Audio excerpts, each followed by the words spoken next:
I always was searching to be in a group or collective or gang. It was that family I never had or always wanted that I found in a band. When James and I met, James and I realized that we were kindred spirits and like-minded in our passions for music, and that we enjoyed the same elements of music and the energy and the collective spirit. We wanted to do this, and we loved it. It just lived in us. We've gone on to become one of the biggest bands in the world. The bond that we have that's so strong that brought us together is music and the possibilities of more creative greatness.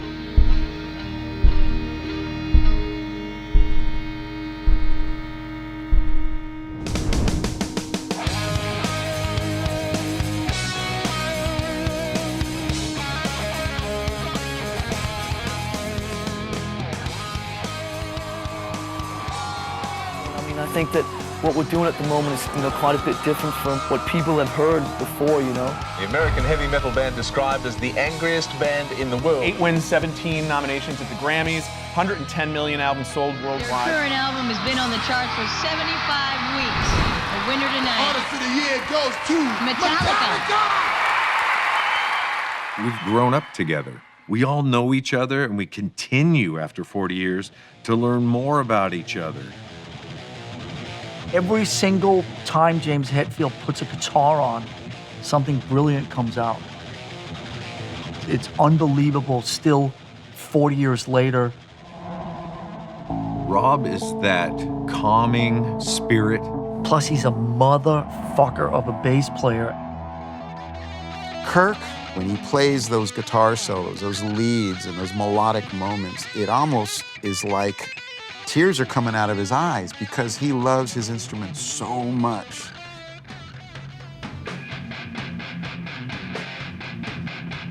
If there is an energy center, the spark that gets the engine going, that would have to be Lars.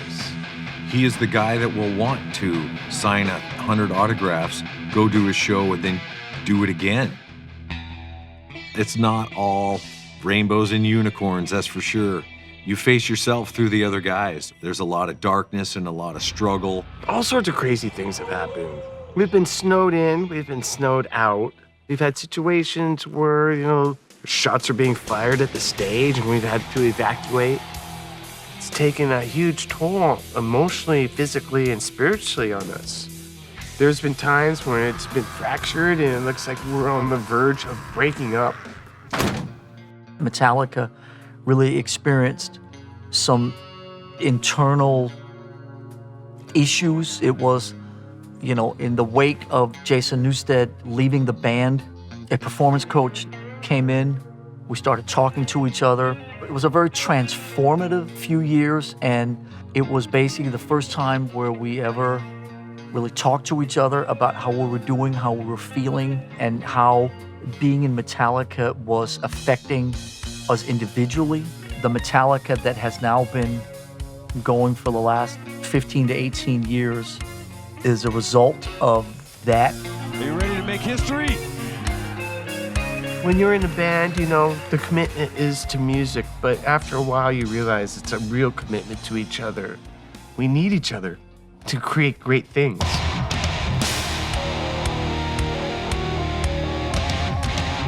This class is for anybody who wants to make music, who wants to work in a group, in a band, in a collective. One thing that's very important for our students to understand is what kills creative flow, what kills creativity. How to navigate life with other people, how to get the best out of everyone without dominating, without taking things personally. We're gonna get a chance to talk about and deconstruct how we write songs, some of our biggest hits like Master of Puppets, Enter Sandman 1. You're going to be able to watch us do a performance at the end of this class. I am so excited to share with you everything that I've learned all these years that I've been playing this instrument. This is beyond 101 stuff of how to play guitar. This is, why do you play guitar? Where's my guitar gonna take me? We are fortunate to be musicians. We possess a gift that moves people, makes them happy. Whenever I'm filling out some form and it says occupation, I am so proud to write musician. I'm so proud. If there's anything in what we're about to share that in any way, shape, or form inspires you, influences you, make you want to jump into any creative endeavor, particularly music, then we've done our job. I'm James Hetfield. I'm Robert Trujillo. I'm Kirk Hammett. I'm Lars Ulrich. We are Metallica, and this is Masterclass.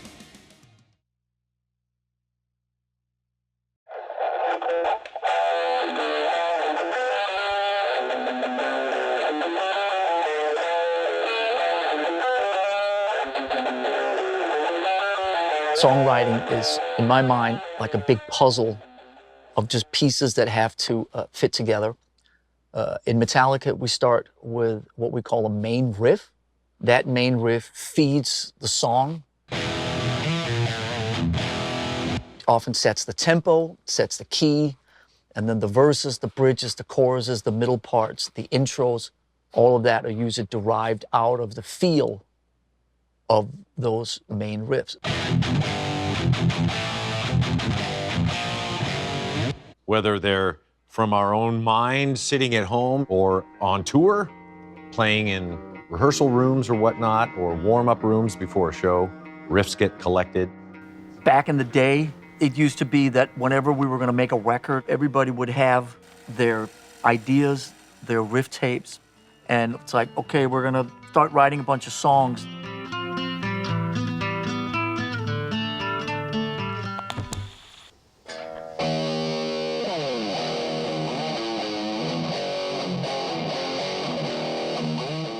When there's a main riff, everything else just works off that.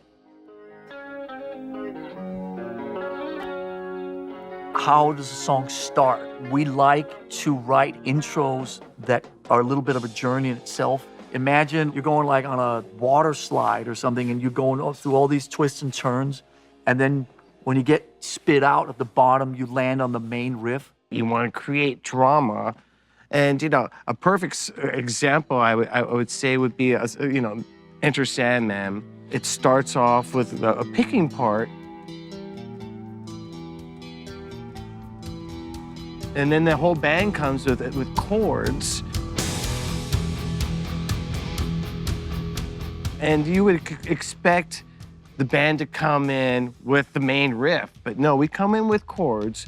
And there's a drum part, toms. And the guitar part and the bass part's just like a low chug on the E. It's all just fairly routine stuff that really doesn't really sound like much. But what we're doing is we're setting the stage for what's coming. The main part of it comes. And when it does come, it's so much more impactful because we're building drama, we're building tension, musically, harmonically, through tempos.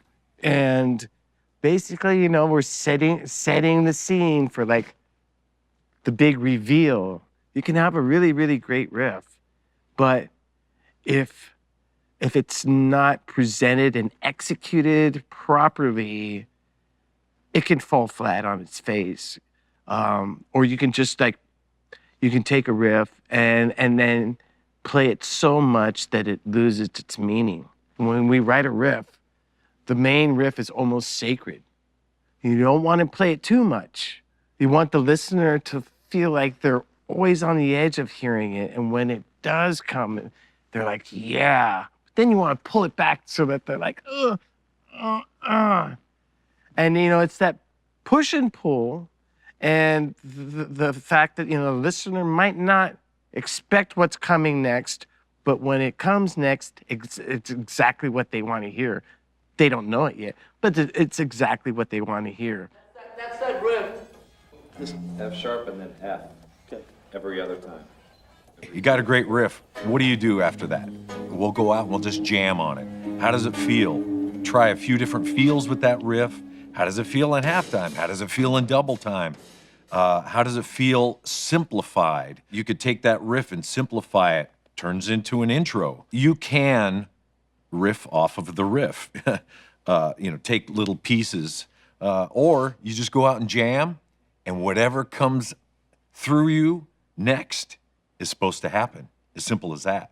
Trusting that this I'm just a vessel of whatever's coming through me at that moment. And if I love the sound, I love the feel, I love what we're doing, I can completely trust what's going to happen next. And a lot of times, I know at least when we're jamming, Lars will just say, all right, just play what you're supposed to play next. It's like, okay. And I let it happen. So overthinking it, it's not a math problem. Maybe it goes to the fast riff, goes up to the fast riff to 2 or something, and then there's a bridge and a chorus part that comes out of the modulation and the Everyone gets their chance to put their idea out there, and you never know where the golden nugget's going to come from. Lars is actually really pretty good at hearing a riff and dissecting it, because me as a guitar player, my fingers normally go here and do this. It's kind of nice to have someone who's not a guitar player come in and say, well, I like when you moved here, do more of that thing you did up there. And it's that simplistic approach which I really like, and I'm able to add on to that. In these modern times, a lot of stuff gets created on a computer, and those jams are becoming more and more rare. But with Metallica, we really pride ourselves on building songs that way.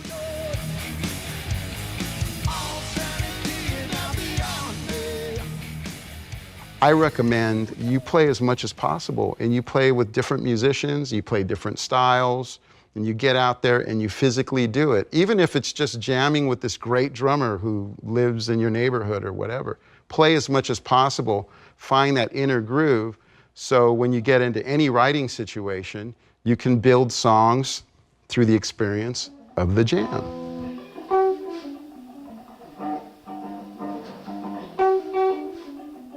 Just like anything else creative, painting, film, all these things, I mean, I don't like to use the word work because it's something you enjoy. And so anything that you enjoy, I don't consider work, but it's very much a practical process. I think some people have this vision of, singer-songwriters are lying in bed and, the heavens open up and then they wake up the next morning and there's this incredible sound, Paul Simon, there's Sounds of Silence, or Noel Gallagher, just Wonderwall, he wakes up and there's Wonderwall. For us, and certainly for a lot of other artists that I talk to, you basically just you gotta go down to the studio at 10 o'clock in the morning and clock in and put your 8 hours in. Some days inspirational stuff happens. Other days you sit there and struggle with this just like anything else. You gotta be patient and you gotta let time be a part of the process and respect the time element of it. Even, when James and I used to write, well, it was just the two of us in the garage. I mean, it was still, we'd wake up, have breakfast, and then, we'd mosey on out to the studio maybe around 11 or noon and put in a full day, and that part of it really hasn't changed that much. For us, it's very sort of labor intensive, and we respect that, and we give the process the time that it deserves.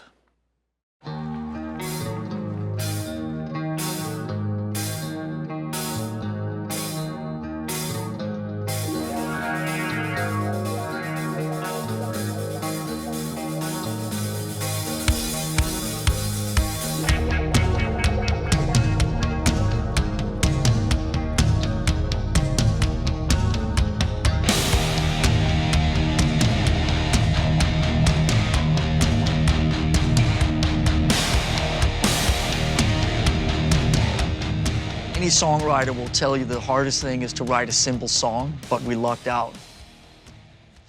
We were at my house in North Berkeley there in the summer of '90, and the first day, here's this riff, and then the challenge was kind of write a song that's basically just the main riff. And if you notice, pretty much every part, the intro, picking, the chords, the B part, the chorus, the whole song is basically, for all intents and purposes, derived out of the main riff.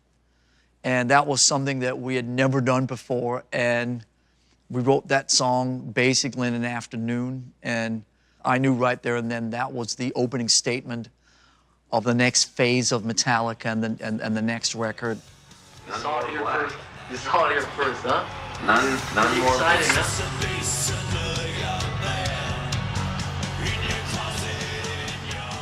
It's just the simplicity of that song. That is something that we still occasionally chase.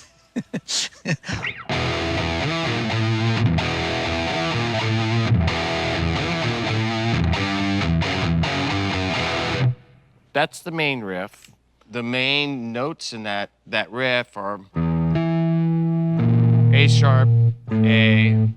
And so the picking part is derived from that riff. You're basically playing the same notes in the riff, you're just arpeggiating it like this. Rather than. So Right. that's how that all comes about. And then it goes up to... Yeah, then it modulates. Same figure.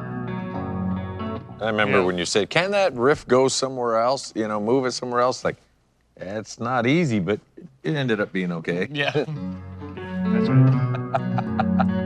Yeah, the B part, the chorus, is really just those things in chord form. Mm-hmm. Yeah.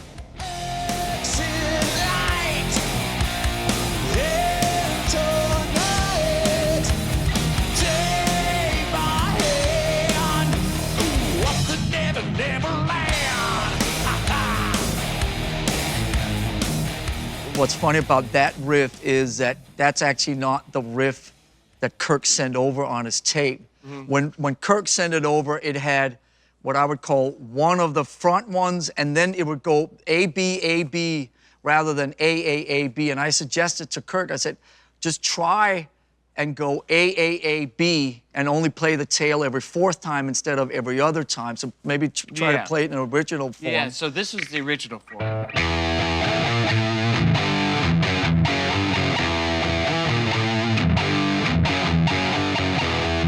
A and B. And so what Lars was suggesting, bunch of A's and then B.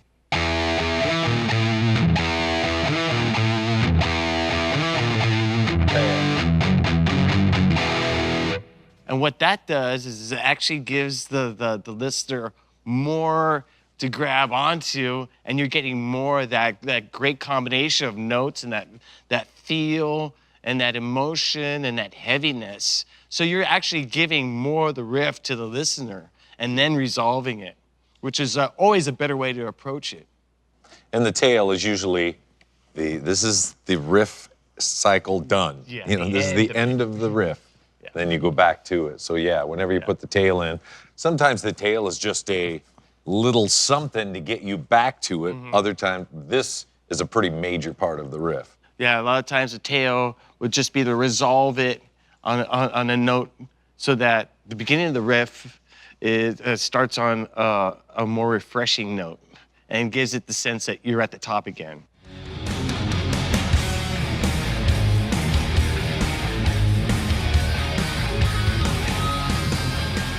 It's really the ultimate song where it has the heaviness that you would want, and it has that groove. And as they said, it has the tail that is really vital to this song. But then it has the intro and the build up at the top, where it just kind of starts with the drums and it's kind of,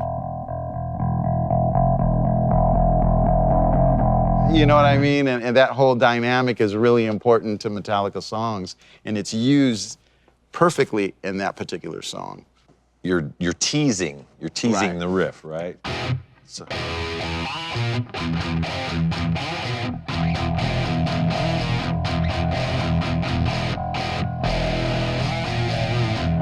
You know, you tease the riff, and then you finally, when the downbeat happens and everyone's playing together, da da da da.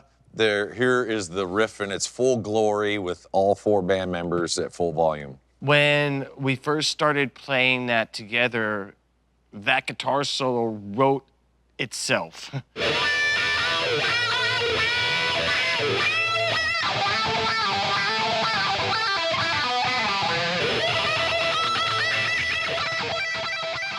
That guitar solo came out like within the first or second time we played it together as a band, 90% of it. And, you know, to me, that's just a testament of how great the feel of that song is, the groove of that song, the emotion, and how accurate it is in just accessing something inside myself to just push that solo out just like instantly. It's crazy.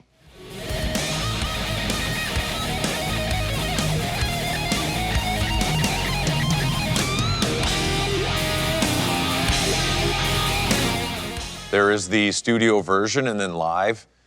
Yeah, there are some bands that really try to perfect the sonics, the song, the singing, the every ad lib. This is exactly like the record live. You know, we toured with some bands that were very into reproducing it perfectly, exactly live. We're not that kind of band. You know, when you go to see us live, it's kind of actually been the opposite. You know, every producer we worked with is trying to capture the live thing on a record, you know.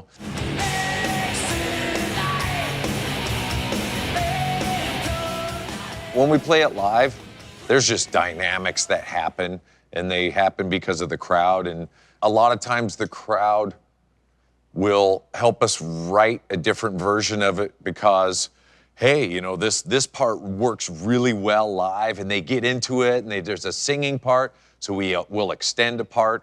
This song, the intro, obviously, pyro helps on a downbeat.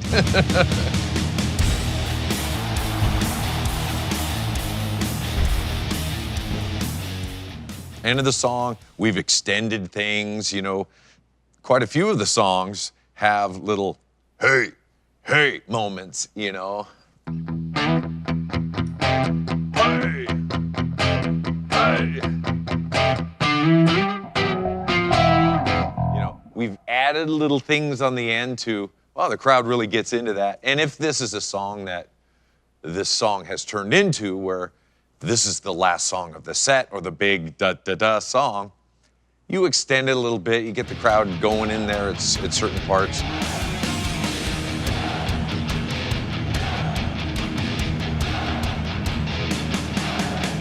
So a lot of times live will help us rewrite a song just because that works, and let's extend it, right?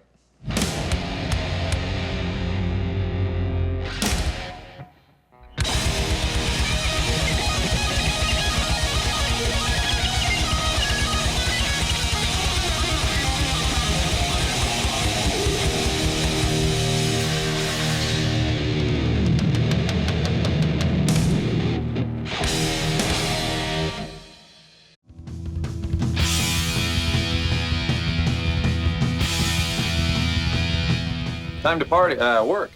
Why do we write such long fucking songs? In the early days, there was so much just. Frankly, I don't give a fuck. I'm tired of arguing. I'm sorry I laughed. The vocal line goes exactly with the guitar. Just one verse and one chorus. That's all I ask. You can't play the song without me, or what? Is that like... Physical fights happened, yes. Most of it was psychic wars, you know, things going on up here. How can I manipulate him to do this and all of that? You know, besides the, I call first shower in the hotel, it was, you know, because there's only 2 towels. What? Got a phone call. Get the fuck out of here. There's the survival stuff, and then there's the, I want to dominate. I want my vision to be seen, and I have to squish your vision so mine can be. There's no way these two visions can see each other, you know. Did not have the knowledge of, you know, if I light your candle with my candle, my candle's still burning and it's still good, you know. We get 2. There was no clue about that. So there were lots of fights around it. Who's running the show? But at the end of the day, we did discover and find out that we can live together, we can compromise, and still have integrity. In the wake of Jason Newsted leaving the band, a performance coach named Phil Toll came in. We started talking to each other. Subsequently, there was a film crew that came in, and the movie Some Kind of Monster came out of that.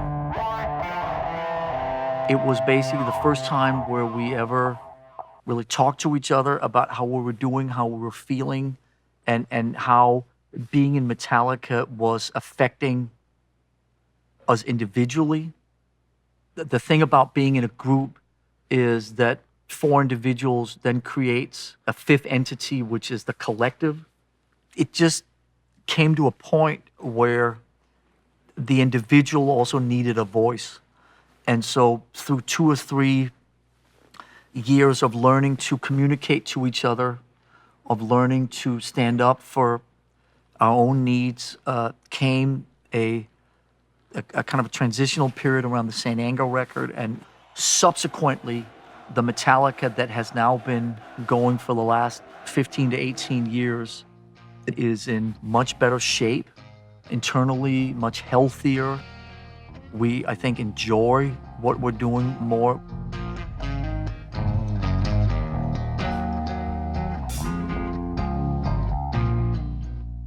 We all have our demons, and that could definitely cause a problem with the creative flow. One of the things for me is ego. When egos are flaring in your band, it's important for you to understand what's actually happening, because this is very common in every band. You're dealing with creative minds that are kind of flying all over the place, and sometimes it could be related to a song. Somebody wants to take more credit than somebody else, and there's this whole tug of war of who did what. And I've been in that situation from experience. And quite often it leads to resentment. It can lead to even fighting. Of course, time heals all wounds, and you get through it, you figure it out. And what has helped Metallica is communication. So in your band, you want to make sure that communication is key. If you have a problem regarding ridership or somebody getting on your nerves for whatever reason, it's good to talk about it with a level head.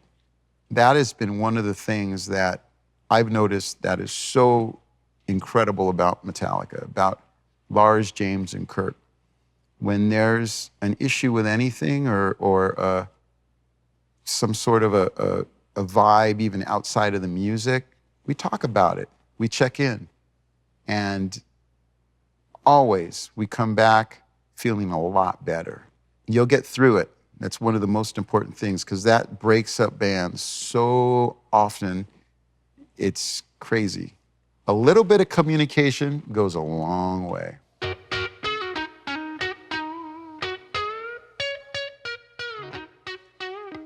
However many personalities are in your band, there can be 8, there can be 2. I mean, whatever it may be, acknowledging and understanding those personalities. Knowing each other's character is so helpful in not taking things personally as well.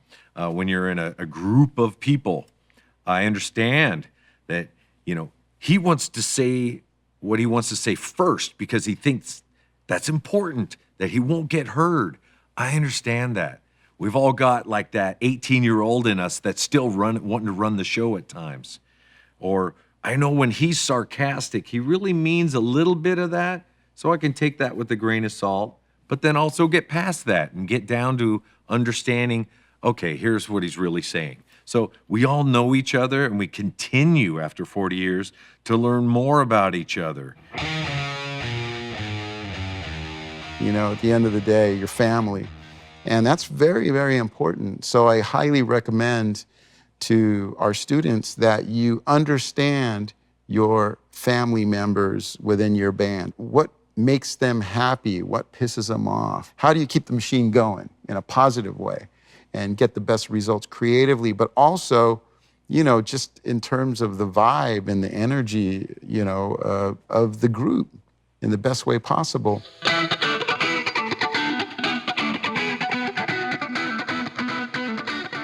mantra for us is whatever's best for the project. That helps to quell the ego and know that at the end of the day, okay, I have a voice. Everyone has a voice. Everyone will get their chance to speak, come up with the idea, whatever it may be. But at the end of the day, the right one will emerge. That cream will rise, whatever you want to, cliche you want to put to it, that it is for the greater good of the song. Yeah, I think my riff's way better than his, but that fits better. We'll find another place for that riff possibly. And often we let the passion, Kirk really feels that this is better than the other. The two of us go, okay, cool. A lot of it's ruled by the how passionate somebody is, not the days of it's my way, I gotta win the argument, and all that's over. Now it's just primarily if James really feels like that's not gonna work, okay, let me just walk away from it. What is best for the project? At the end of the day, we all want that. That is the common goal. That's the thread, the common denominator. We all want what's best for the song. And we're fortunate enough to have 4 people that are creative enough to want that spot and to join that think tank and to add to it.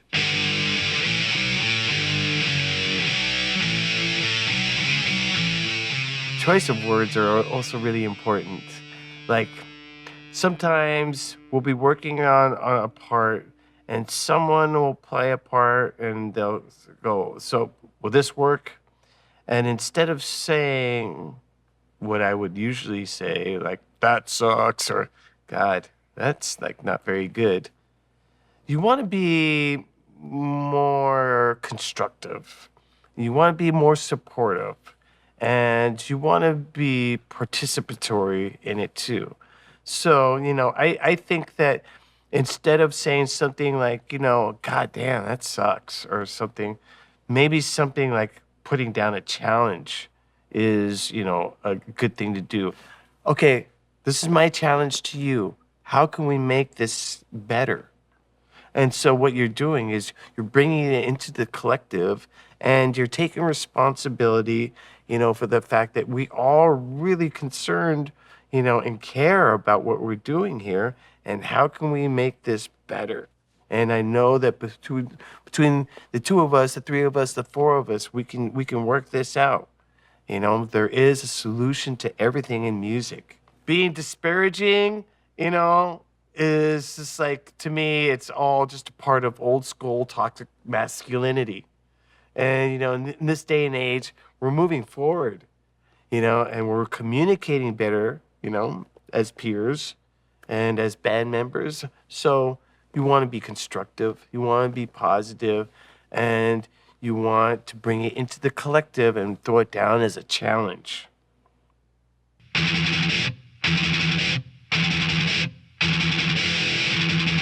Giving constructive criticism is an art form, and we have learned to navigate that better and better as we grow. It used to be intimidation, well, you can't play that fast, or you can't do that, or that, it was all out of the machismo, or, letting the team down. That was that fear we all knew we had, and that was a way to get that guy to do it better, was to say, hey, you're letting the team down. But now it's not that. You're letting the team down if you criticize somebody, You can gently disagree. You can lean into what they're doing great and then say, all this stuff is spectacular. What do you think about this part? You think we could do that better?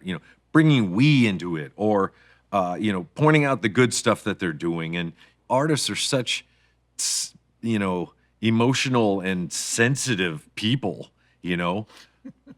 But I embrace that. It's okay. That's how I am, just as God made me. And I would love to be tough as nails and on the outside and have that soft heart on the inside. But a lot of times it's the other way around. I've got this hard-ass black heart and my outer skin is so sensitive. But We all know that. I acknowledge it. I accept that. That's a part of me. So sometimes when you say that, it's like, ow, that hurt, you know?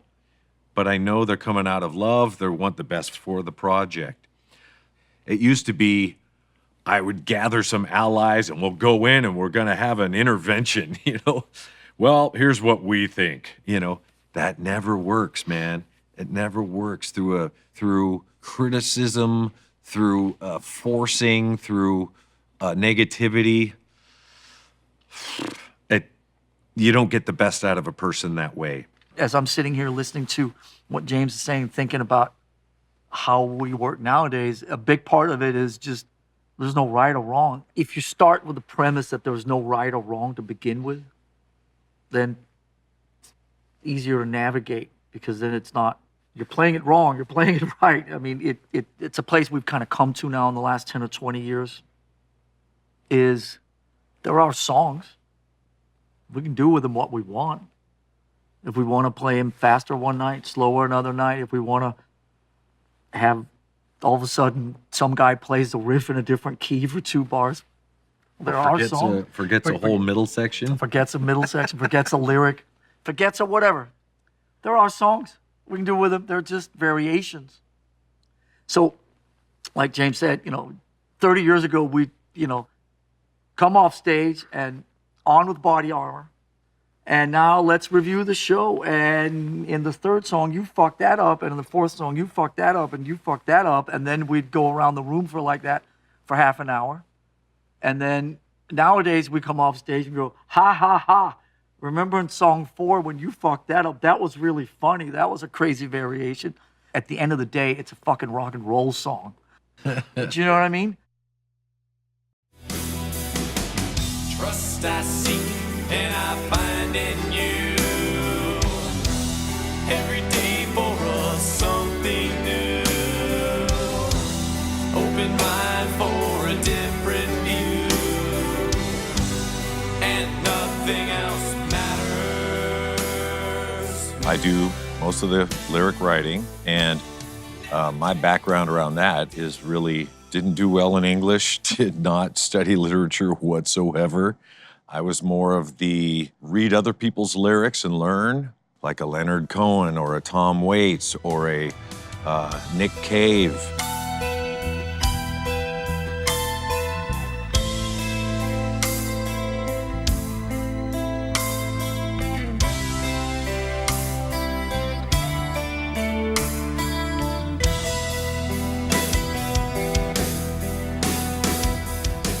As far as subject matter, I've evolved with it. It's evolved with me. I've changed over years and writing about what is important to me. In our younger days, it was about showing up, playing music, getting crazy, destroying things, hanging out with people. That was important. And as my life got a little wider and maybe a little more complex, started understanding how I thought about other things, really impactful or scary things, being controlled.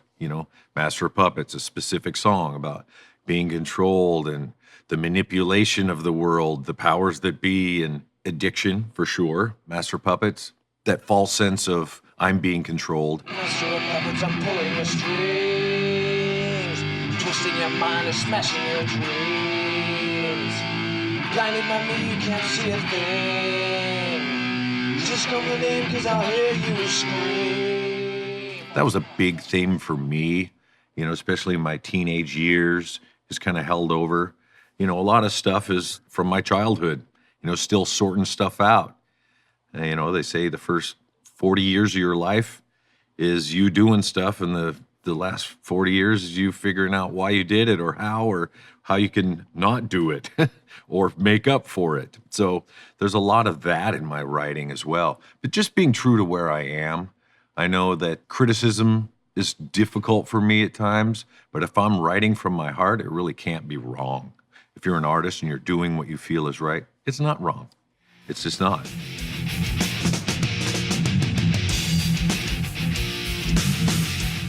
My way of writing, it's probably extremely unorthodox.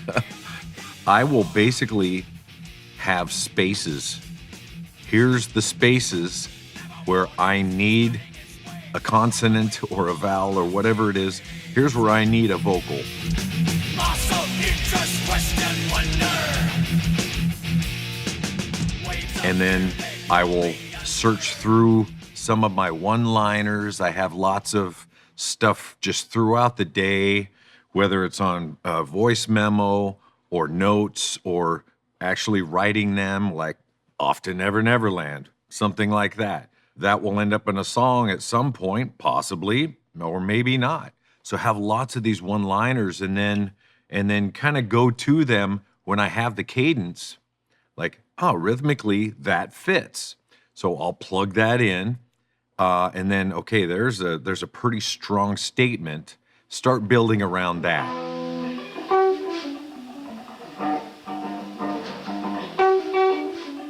There's a point where the song tells me what it's supposed to be instead of me telling it what it's supposed to be. I'll start off with an idea of where I want to go. I've got an expectation. I'm going to write about this and end up here. And I'll start it out, and it just, if I'm open to it, it will start morphing, and all of a sudden, I've gone down a completely different way. And that's okay. It's actually more than okay, because it's me joining the song and helping it, me just being that vessel and directing it some way. Because if I'm really hell-bent on it being a certain way, then that's the only thing it's going to be. So being open to it morphing or going off-road, I have a destination, but hey, we took this path instead. A lot of great things come out of lyric writing that way. So close, no matter how far. I like writing in vagueness, where other people can really apply it into their lives, or they can plug something in, nothing else matters. Okay, the line, nothing else matters, that you can apply that to a lot of different things. But in the lyrics, if you get more specific about it, then it kind of, it closes, I guess, the door that people are able to walk into that lyric. The more open the door, the more they can apply that. I love it when someone comes up and says, wow, I love that song you wrote about cancer or whatever it is. And okay, cool. That's what it means to you. I love people being able to apply their lives to our songs, and especially through the lyrics. The other thing that I've really shied away from is historical or telling a story about, whatever, the Civil War or, an event. I have touched on it a few times, like the song One, World War I. Obviously, Johnny Got His Gun, a specific book talking about one of my biggest fears, not being able to communicate to people. This guy who's got no arms, no legs, he's deaf, he's blind, he can't speak, but he's still alive in his brain. And how do you communicate? He can't tell if he's awake or asleep. That was a story my brother told me about this book he was reading, and it freaked me out. So writing a song about that, not so much about, is it pro-war, is it anti-war, taking a political stance. At least for me, I don't want to get into that. I have an opinion, yes. Just because I sing in a rock band, is it more important? No. Your opinion is just as valid as mine. We might disagree, and that's okay, but I'm not going to bring it into my vocation, my work, my connection. So the vagueness in lyrics is pretty important. Not getting too caught up in, this is what I need to say. Put it out there. This is an interesting subject matter, and there's many viewpoints to it. So just bringing that to the table as well. Trying the new shit. I didn't think Enter Sandman was such a great song. I think Lars and Bob Rock said, go back. I challenge you to go back and work on it more and more. And I did. And that line, that catchphrase, Off to Never Neverland. came up, and then it became a little bit, okay, it's less about crib death. Maybe it's an older kid having nightmares. What happens in your sleep? Why do we have these certain nightmares? And it became so obvious that a lot of people could identify with that. Everyone has nightmares, and what do you do with them? And why do they show up? Do you learn something from them? And so, yeah, Off to Neverland, the Sandman comes down and makes you dream. It's kind of creepy, kind of a creepy subject. Wait, I don't want some creepy old guy coming in my room when I'm a little kid. So the little scarier side, and then the prayer in the middle. Now I lay me down to sleep. Now I lay me down to sleep. Pray the Lord my soul to keep. Pray the Lord my soul to keep. It was obviously a risk, I would say, putting a prayer into a song. That could have easily been shut down, bringing a religion in a way. But a lot of people identified with that. But it fit in with the song. You're about to go to bed. Please help me. Please protect me. And again, a lyric like that, you would never think that I was inspired by a Jethro Tull song about a kid fighting off the monsters in his sleep. And I was inspired by that song. And that's a little bit of how that entered into, I guess, the subject matter for me. So songs can come from anywhere.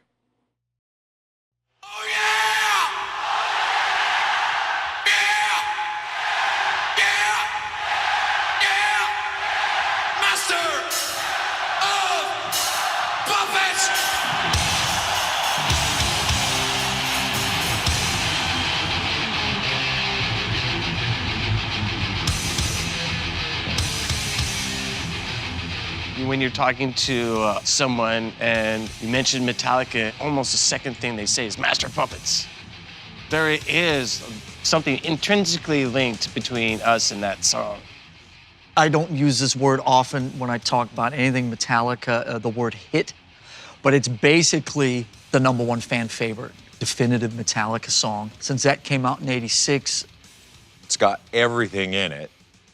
It's got picking, it's got dual solo, it's got a cool tom breakdown part. And it's weird because ever since the creation of that song, it, like 30 years after the fact, whatever it is, it never really feels like we've ever really fully conquered that song.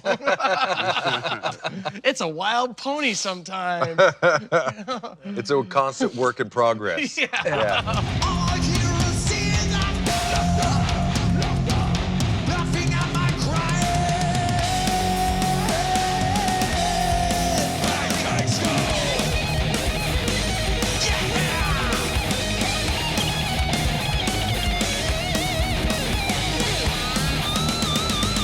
And obviously, the older we get, the down picking, which has been really a big part of our sound. If we can down pick it, we will, any riff, because it somehow sounds better. Yeah, more percussive. Yeah, more percussive. And, instead of doing this, da-da-da-da-da, we're going bop-bop-bop-bop-bop.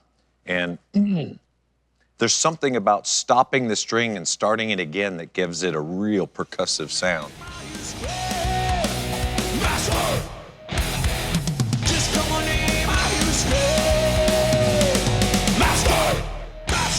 The whole idea around it was, being a master puppet, you're a slave to something, specifically around drugs or something, where it goes to that picking part where you're in that drug state, and then it kind of builds back up again into franticness.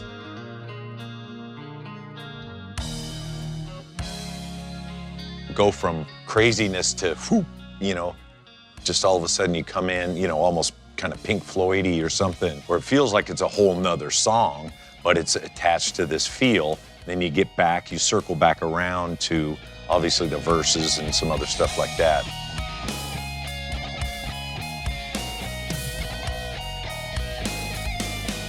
Very into dynamics and going from frantic down to, building back up again. You balance the set out where there's little breaks here and there. You're not, you're trying to have a dynamic flow to what music you're putting out there. What were the inspirations for those like when a couple songs where we would go melodic in the middle. Was that something that Iron Maiden used to do? Is that Merciful Fate? Maiden would do it, you know, occasionally Judas Priest would do it too. I mean, but the band who did it probably most effectively was Zeppelin. Yeah, with that dynamic.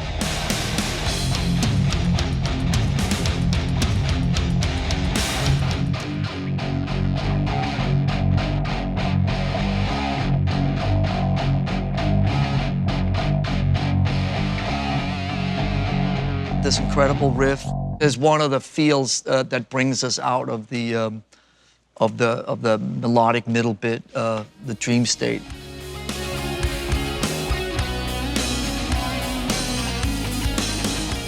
To me, when I think Master Puppets, I think the word that comes to mind is more relentless.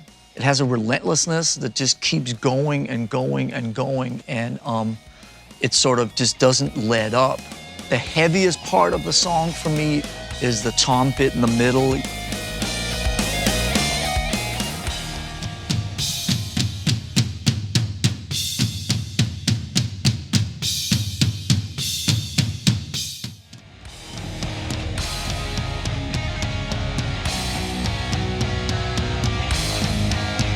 I always relate this stuff to boxing because it's like, you know, you're hitting the speed bag, you know what I mean? You know what I mean? And all of a sudden you're hitting the heavy bag where Lars starts getting on the toms and he's building, you know.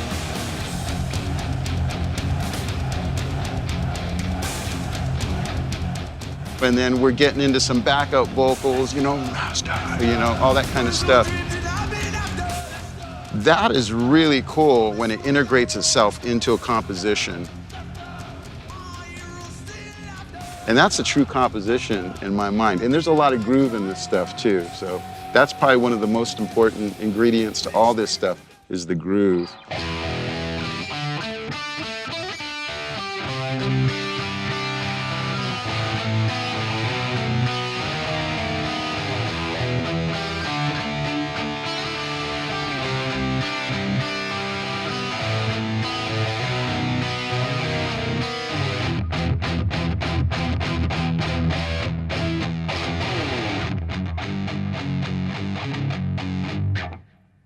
Heaviness.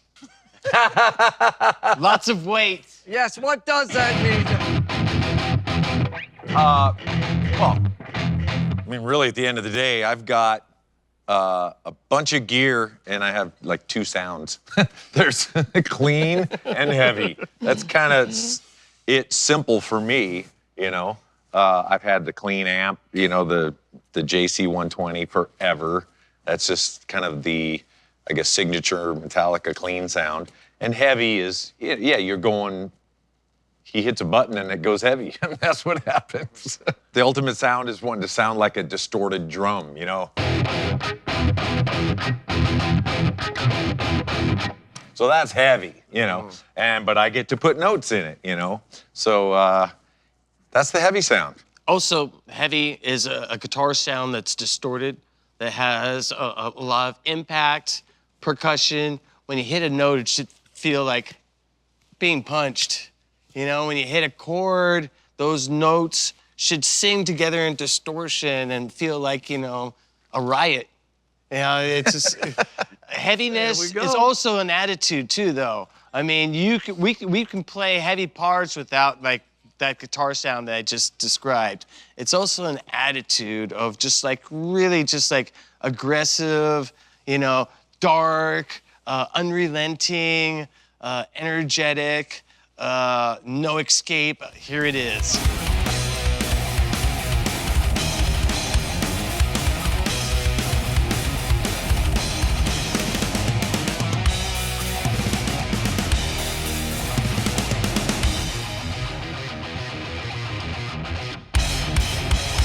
You know, all the knobs don't just go to 11, they go to 12. It's a thing in this type of music that we play where you just put more weight into it. You put more of your body into it, more of, you know, there's even a certain level of passion that's aggressive that goes into that one note or that one groove or whatever it is. You sync with the drums, you get in there with the kick.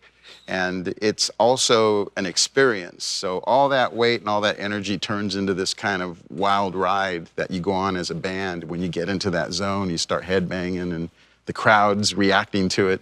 It's a very powerful experience. And sonically, that sound, if I have a good, heavy, percussive guitar sound, writing riffs just happens.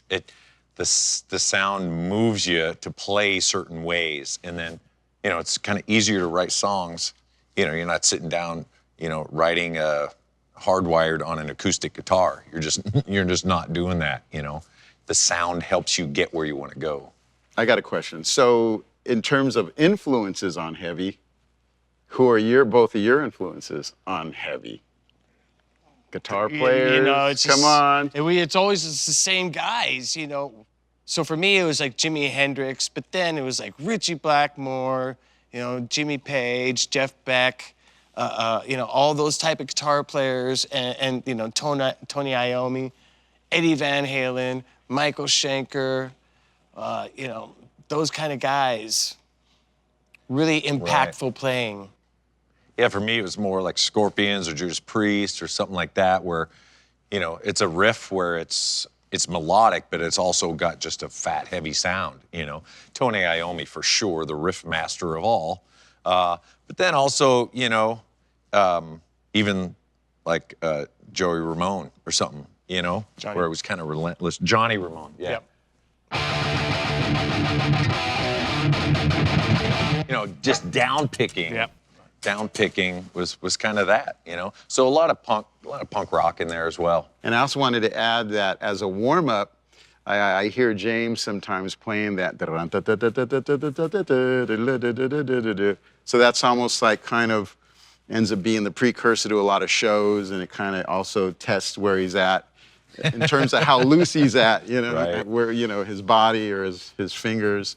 Basically, there's a lot of challenging parts in that song, and some of them actually are used to warm us up. That is probably the part that if I can play that okay, the gig's gonna go better than I think, Yeah.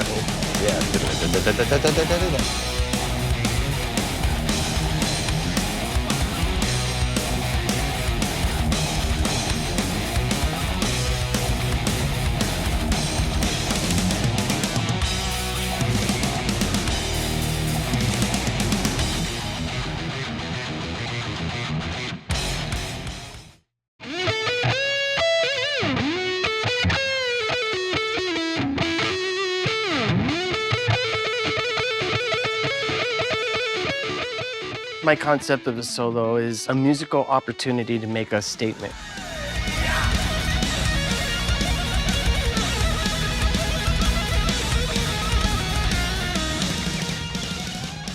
It can be like an emotional statement. It can be a exciting statement, full of energy and bombast. It could be a real morose statement. A solo could be really anything. A lot of times in the past, I felt like I had to compose all the guitar solos. And sometimes it felt like I was trying to fit ideas that didn't necessarily work for the song, and I'd be frustrated and have to go somewhere else and end up improvising in the studio.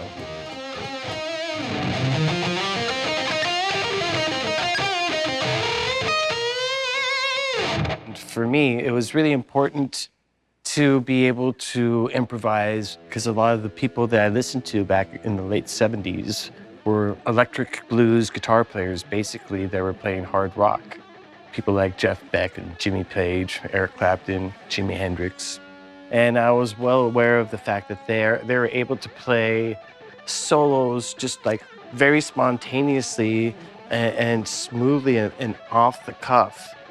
And that's what I wanted to do. That was my goal, was to become a lead guitar player who was able to play rhythm guitar and lead guitar and be able to just improvise on the spot and have it sounding good and aesthetically pleasing.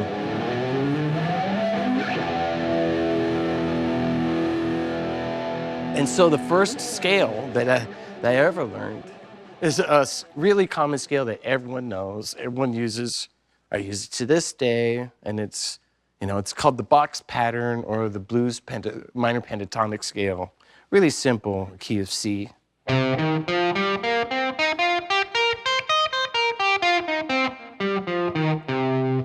And from those tones comes so much expression and so much emotion, and you can do so much with it. Just that simple group of notes.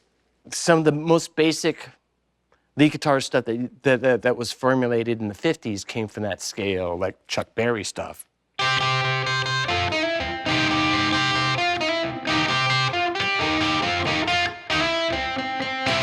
Stuff like that. Once I learned that scale and knew that was the scale that a lot of my heroes were using, it was like unlocking a key. And then all of a sudden I was able to just go plug in an amp and just play like really simple blues, just like,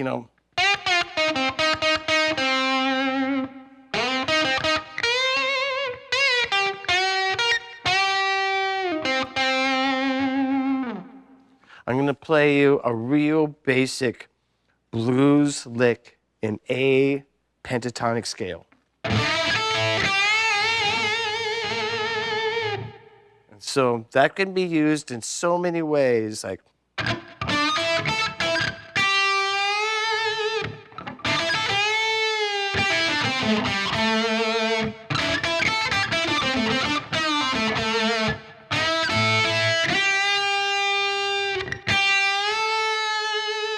and from there, there's so much you can do because you can play that anywhere in the neck. The rock version of that would be probably played up high with a lot more distortion and a lot more velocity and energy behind it.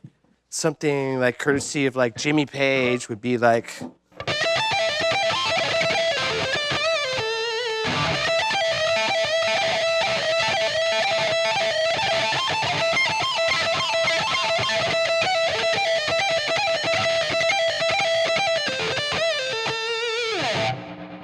Same licks, very appropriate for like the harder, faster tempos of hard rock.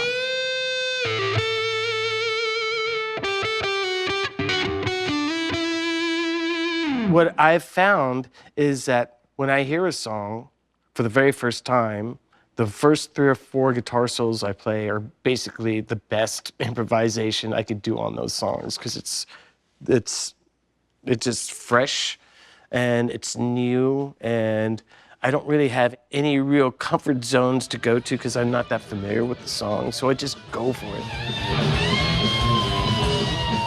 A lot of times, I prefer to improvise in the studio because then I don't know what it's going to sound like. And when I come up with a guitar solo that we've put together through improvisation, I'm just as surprised as everyone else. And it sounds live, it sounds spontaneous, and at the end of the day, it sounds real and authentic to me. And, I like that. I like the fact that it's just in the moment and we are capturing a moment. And for me, music is all about moments, capturing everyone hitting the right thing at the right time, the right key, the right riff. Magic happens.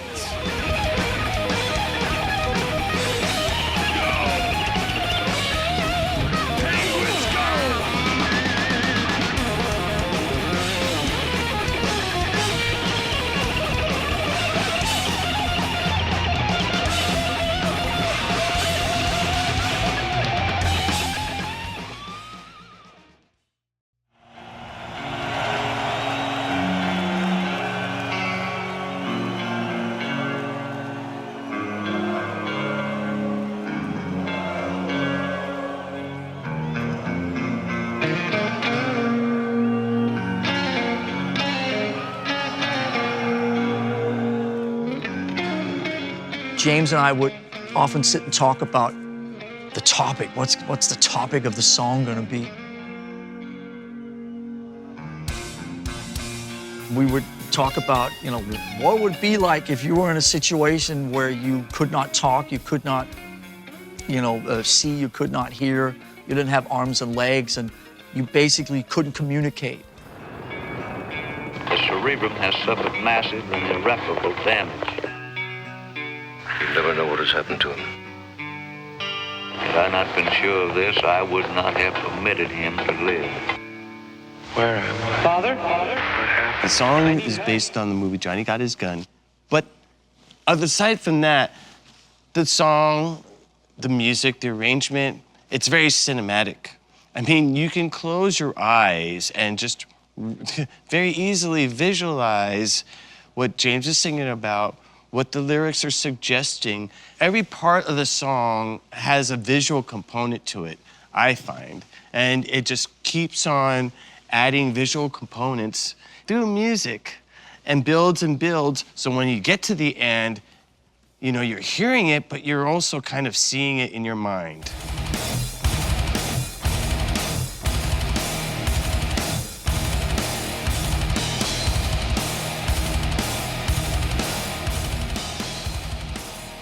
And I was really into coming up with these kind of drum patterns and sort of almost like drum riffs. And then James would kind of just play something super percussive along with drum patterns. And certainly Bullet Cat was not, oh, machine gun. It was some pattern that was just kind of in my head.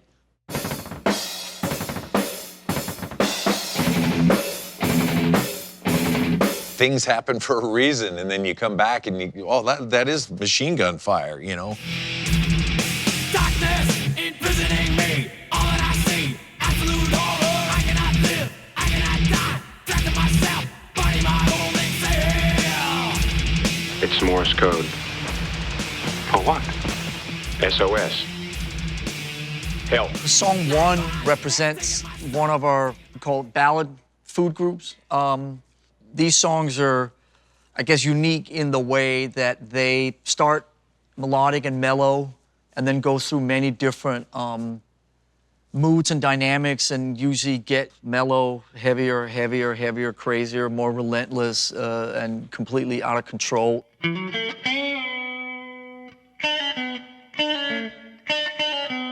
I know the end of the song, very different than the beginning. Obviously, there's a couple of cycles of picking and, you know, more of a heavy open chord thing. And then at the end of the song, it goes to the and then from there on out, it's okay. You're in full physical mode. And the picking part, you know, I can't remember anything. Yeah. So going along with the melody, but also putting in extra words, extra things here and there that are moving it along. And then in the, you know, the heavy part, landmine, it's T in my sight, T in my street. And you're right on with it, you know.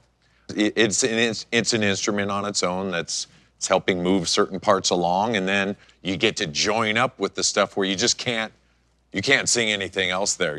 Everything is just going, you know, you have to just join that. Or else you kind of get lost, you know, or join the crowd. That's another kind of a cool uniqueness to the song 1, where it's not the traditional, oh, there's not really a B part in this, you know, it just goes verse right into a short chorus and then it moves on.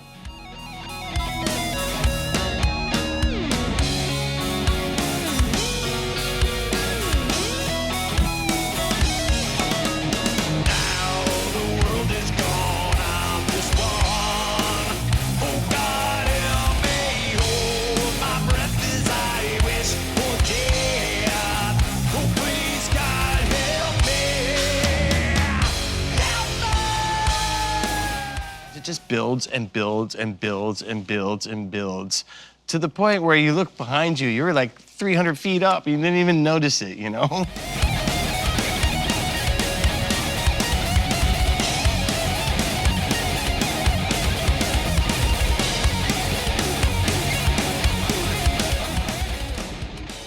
This song obviously takes you on a journey. So there's a variety of featured moments in that song. It's not like one featured moment, there's like 10 featured moments. So as a bass player, you're like a boxer. You're kind of dodging and weaving, and you're trying to pick your places.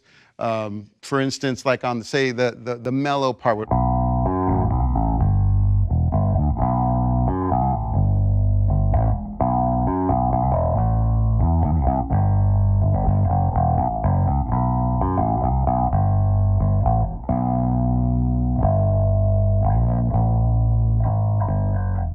whatever. Anyway, you get the idea. Now, all of a sudden, you're shifting gears and you're getting into this kind of a thing.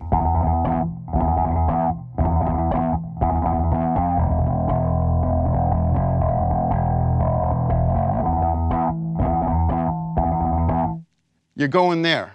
So what is that? That is very unique style of songwriting. It's kind of like you're in a race car and you're shifting gears. You're slowing down on the turns, you're speeding up, you're kind of doing that whole thing. So really One is a prime example of that, because there's a lot of different places for the instrument, the bass, to play a busier role, but also to kind of sit back and support that.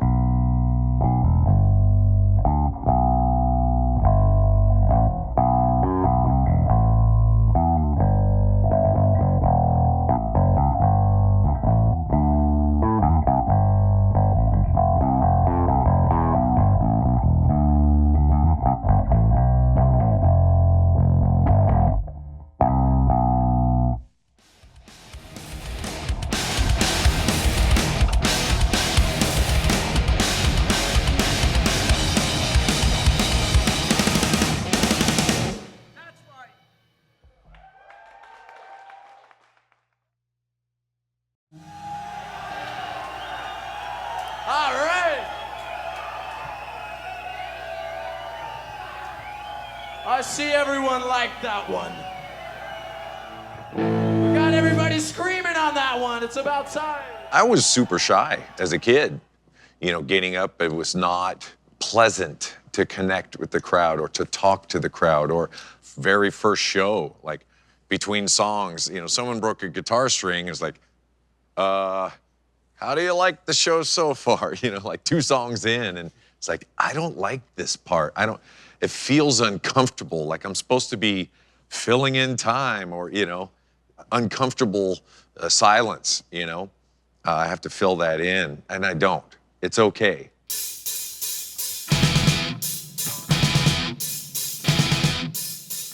Being more of just myself, not trying to be greater than, not trying to be up on the pedestal, being one of many works really well. Being a part of the crowd and embracing whatever mood I'm in. You know, there are times when I'm out on stage and I'm feeling a little whatever, tired or grumpy or whatever it may be. I'll just say that into the mic just to get it out, and then it's done, it's gone. I've surrendered that, you know. Sorry, I'm not in the best of mood, but, you know, hopefully you guys will get me out of that. And that works. It really does work. Just being honest, talking to the crowd like you're one of them, you know, they're one of you. Talking to the crowd as it's a conversation, as like it's another person. It's not like, you know, a mass of people, or I have to do something special. I mean, even just talk to an individual, like, hey, you look familiar, and blah, blah, blah, you know. Just make it a personal conversation that draws the crowd right in. Other times when I'm just in not the best of moods, I will pick someone out that I know is just so full of energy and so giving. I will just go to them, and I'll, you know, I'll borrow some of that energy from them that night. And that'll give me, okay, there's a great reminder that, hey, what we're doing is special. And this moment is special. That person is enjoying this. Why am I in a funk? You know, I'll get out of that. When you're touring a lot, not just changing the set list, but really feeding off the fans, and the energy coming back can really help you going when you're just slogging months and months of endless touring. And so I always try to, like, when I get up on stage, after the first song or two, I go all the way out to the end of the stage and get like right in the faces of the fans. I'm not hiding behind the drums or, you know, cowering or whatever you say. I'm just like, go into the energy, go into your fear, have eye contact, and just really go into it rather than hide away from it. When we're playing in really big places, definitely try to have as much eye contact with as many people in the front row and in the snake pit, but also the old 1,000-yard stare. Don't forget about the people that are 200 yards away. and sort of also try to project to them in the back? It's weird because, like, if I look at my guitar too much, you know, I forget about the audience. If I look at the audience too much, I get distracted from what I'm doing with my guitar. So, you know, I've learned to keep a balance. And so walking out into an audience and seeing all these faces, you know, different shapes, sizes, looks, whatever, I'm a little overwhelmed by it all, really. And I really have to, like, bring myself back and just, you know, pay attention to my instrument and just kind of put that in the forefront. But don't forget about, you know, projecting and paying attention to the audience, because that's such a huge part of it too. But I also feel the audience, and I think we all do. You know, you go out there and you can feel the energy. I mean, palpably. I mean, you can really feel it. It's how you carry yourself, how you project yourself, your awareness, your perception of the situation. It's really important. And I've learned to, like, walk out and like kind of, like, you know, see the lay of the land in like 30 seconds and just know what it's like. When I first joined the band, it was a challenge because, like James says, you really have to get it ingrained in you. That's the way you get the best result with these songs. And Lars says, you know, when you get it in your head and it becomes too much something that's kind of in your brain, you know, rather than feeling it, it's not the same thing. So with all these songs, because there's so many twists and turns, you want it to become a part of you internally and you want to feel it. Our choice of communicating music is not through the sheet music way, and none of us can really read that, at least that well. So it has to start up here. We have to learn it, then you have to memorize it, then you have to internalize it, and then it has to sort of get out into your body and become like muscle memory and become physical. I mean, you know, ideally what you want to do is you want the song to flow through you without thinking, just like you walk or breathe. I mean, literally, you want to know the song that well, so you hear the title and you just go out there and do it, just like you would just like take a walk in the park. And that takes a lot of rehearsal, a lot of repetition, but it's worth it when you get to that part, because you'll be able to play that song in any sort of situation. Just see it on the list, done. You know? The other thing, no hesitation. The other thing that's super important is you're playing in front of people. And that will also kind of create some, you know, some strange energy in you. And that could be a very difficult thing too. When you're up there in front of a lot of people, or even sometimes it could just be 10 people or 5 people, doesn't matter. Whenever there's somebody that is checking you out, judging you, there's that pressure. So you want to be prepared. There's a real interesting thing that we work with a lot when we're recording, which is the phrase, play it like you own it. What happens when you rehearse and what happens when you tour a lot is that these songs they become more physical, they become more muscle memory, they become embedded in you, and that's when you start owning the songs. And you don't sort of have to sit there, okay, I'm playing this part, and what's the next part? Oh shit, I just fucked up and I forgot the next part, you know, that kind of thing. Like you get like, it's all like up here. But when you play, you rehearse it, you sit, you know, you're on tour, you start owning the song, and it just becomes like a physical thing.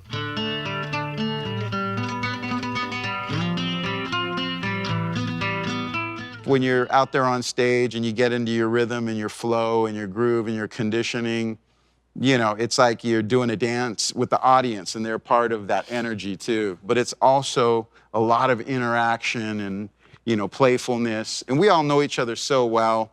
Certain parts of songs, we almost know that we're going to come together at that moment and we're going to rock out together and kind of find that moment on stage, no matter how big or small. You know, we'll find each other and we'll find that moment, you know. It's cool. I mean, there is one thing that we do that like 99% of like most performing musicians in bands do, is that we look at each other and do the big nod. Now. Now what? We got 2 songs we want to play, man. I don't know which one. When we're up on stage, there is definitely, after almost 4 decades together, there is an unspoken language. We can tell the moods, the body language, you know. It just goes with trusting each other and depending on each other for just about 40 years.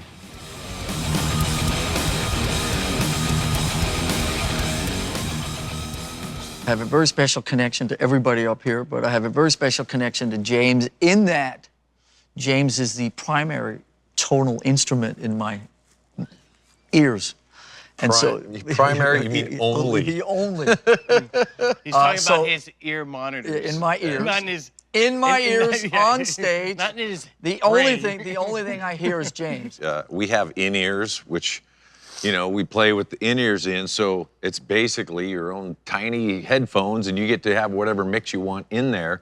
So, like, you know, Lars says, James is, you know, a football field away at the very front of the snake pit, and he's back there, and I'm still, it's like I'm right next to him because I got him in here, and it's the same way. You know, we're right there, so we're hearing each other in real time, even though we're far away.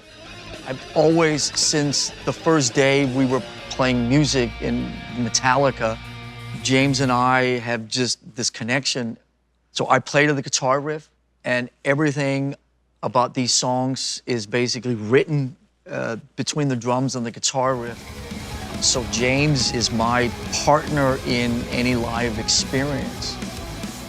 I think communicating sometimes, like between Lars and I think he can tell if he's starting to, he has a tendency, I know, to get so excited about playing and then just end up going faster than he thinks he's going faster. I think he does that in his car as well.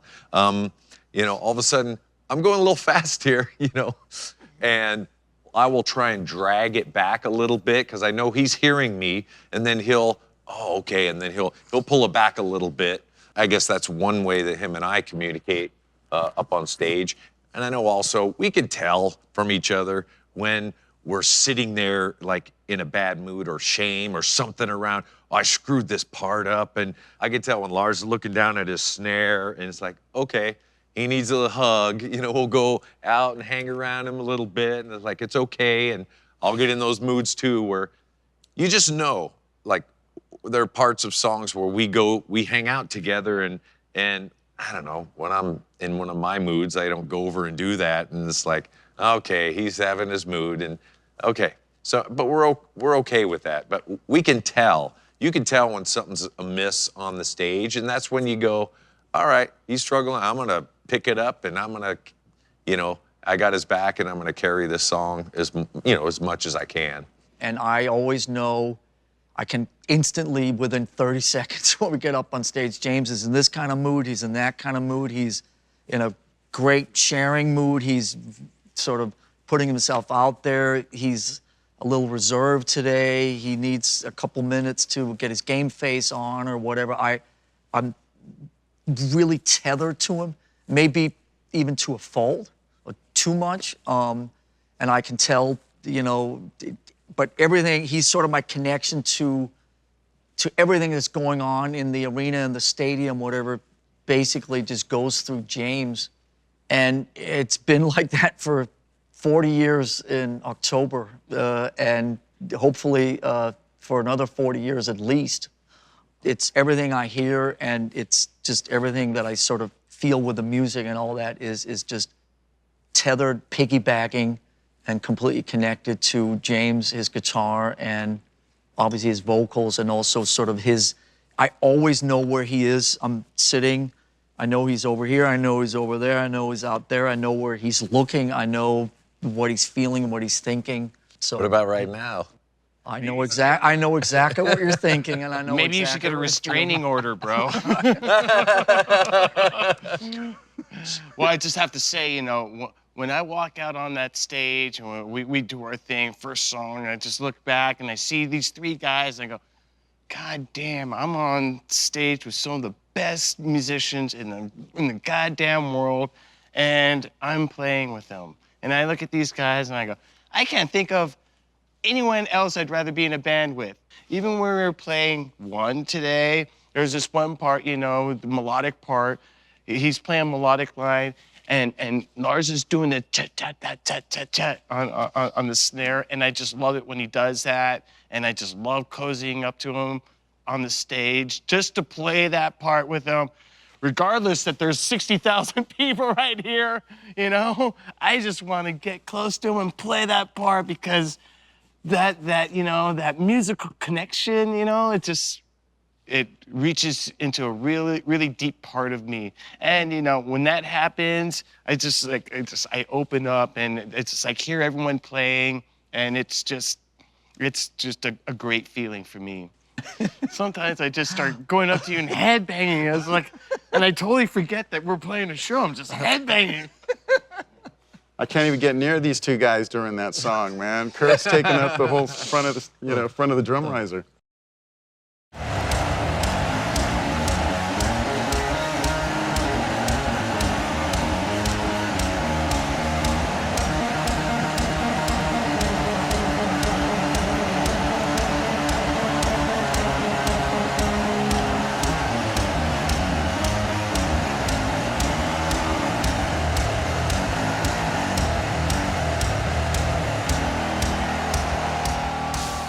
When I joined Metallica, it was really a bit of a surreal moment, let's say, because everything about it was different than what I had ever experienced in my life. The workload was much more intense. The press was much more intense. You've been in the band for 5 minutes and already you're an icon? It's such an honor, and you know, I'm stoked, so. I realized that this is the way it's gonna be, at least for now, you know? I'm gonna be playing catch up. You know, they've got an extensive catalog that has existed for so many years, and nobody knows exactly what we're gonna play, so just be ready. So I always sort of had some paper and a pen or pencil with me to figure out and chart out music at the last minute, because I never knew what I was gonna get. And obviously that made me a better player. It made me a better person. You know, my work ethic had to grow. I could never phone it in. And then I realized I got to be 10 steps ahead of these guys. So I started learning songs that like Call of Cthulhu and Orion and Dyer's Eve. And these were songs that were nowhere on the radar. They were not on the radar yet. But I thought to myself, okay, these guys they're gonna throw this at me at some point in the next few years. And I better be ready, because it's not gonna be about waiting for Trujillo. It's gonna be about, you know what I mean? It's gonna be about pulling it off. So I started thinking ahead and working on stuff before we actually played it. And then, of course, eventually we did play all these songs, which is great, because I love those songs. They're classics, and I really wanted to play them anyway. So thank God we got to play them. Hopefully we'll play them in the future.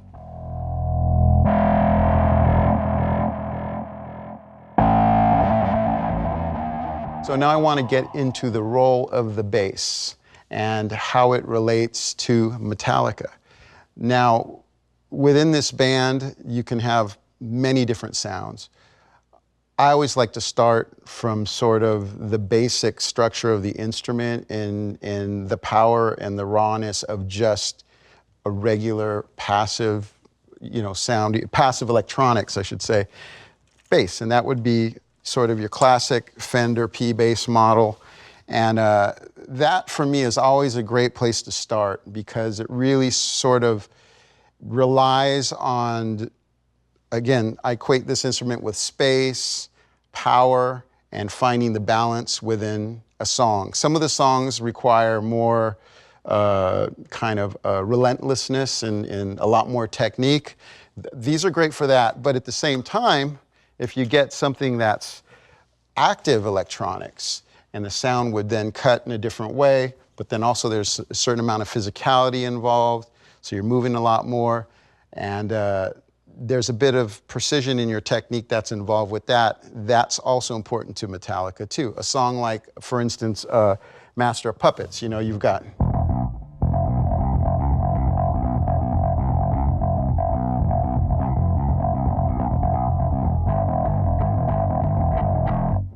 that's a lot of movement, but it's necessary, and you want to get that down in your sound.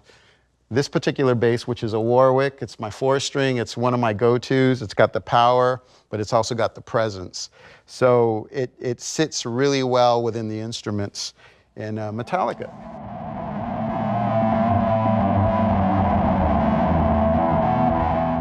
There are a variety of sounds to choose from. Already looking at the pedal board here, I see chorus.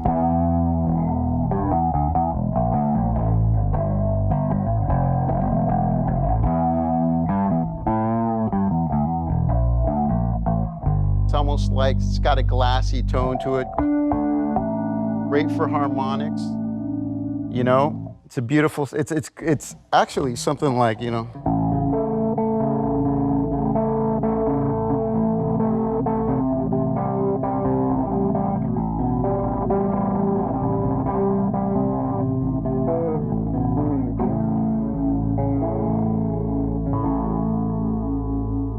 That is a little intro piece to one of the songs on our Hardwired album.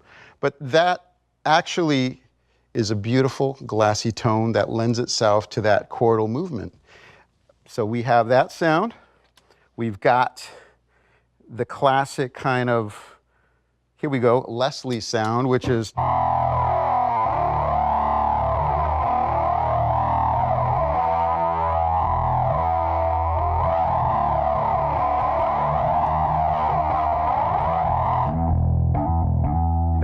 little details like that in sound are great. So it's nice to have a pedal board with a lot of flexibility and some variety. I always love the delay. Here's a short delay.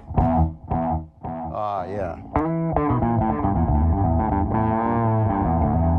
And then when you add that to like a kind of a solo,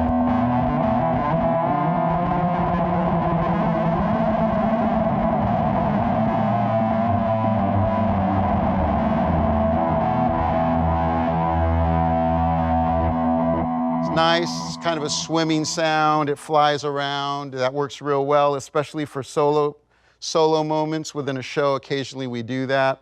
It's always nice to have a little bit of that short delay wetness on there. So with the delay and a lot of edge and bite in the sound, you can really do some cool stuff. For a song like Bells, For Whom the Bell Tolls, you get that.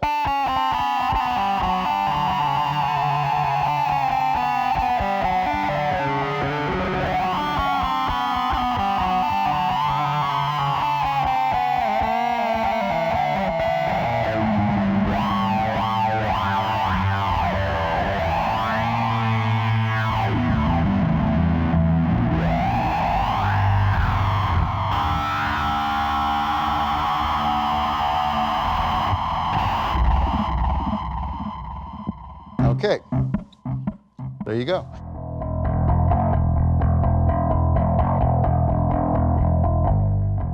It's always important to do what's best for the song. And sometimes the best is, again, simplicity.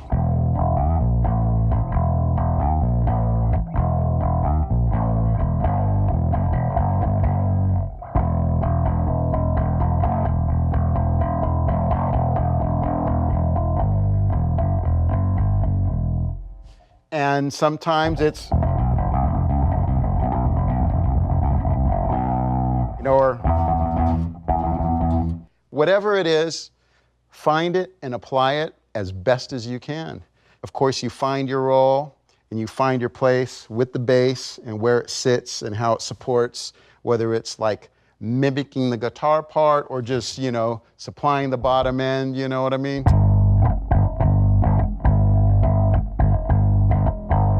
Guitar might be going, but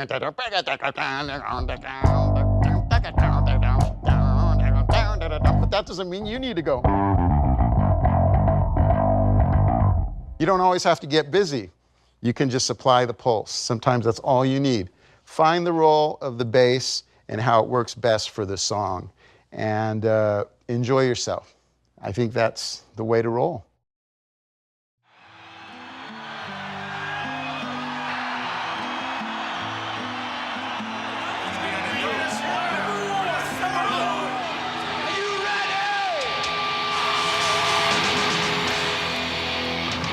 We played live more than probably a lot of other bands. to help create that connection, going into B and C and D markets where no one would play, but that's where our fans were, or our potential fans. So going to those places, those misfits of the world, like we feel we are, those people that don't feel like they fit in, they don't fit into whatever's being played on the radio, they feel terminally unique, but they're not. They're not alone in that. And we feel the same.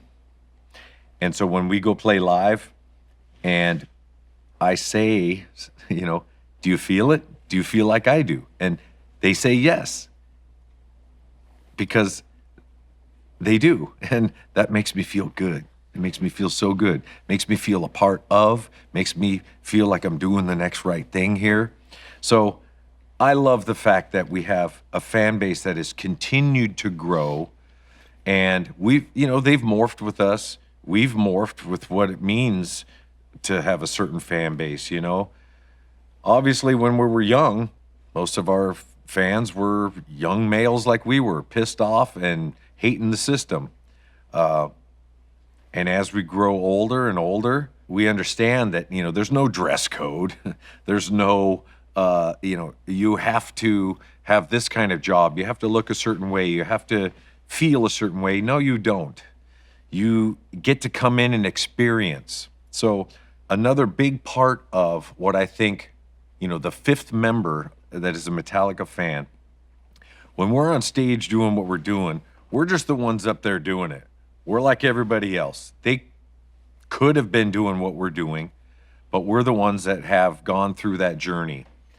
So when I hear people that show up at the show and they say afterwards, you know, yeah, the songs were awesome, but man, there was a group of 5 people down in front of me that were so into it. They were going nuts, and they were singing every single word and all of this. They were more infatuated with the crowd than with us.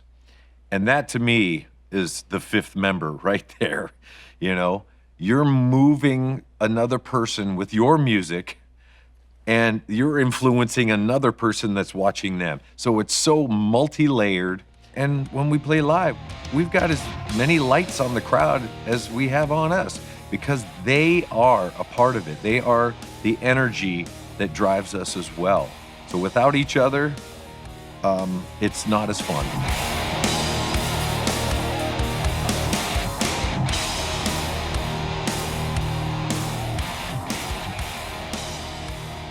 The Snake Pit started off, I guess, in '91, where we played an evening with Metallica for the first time and played 360, played to the whole venue, and then had fans in the middle of the stage and kind of had the stage built around that fan pit, that Snake Pit.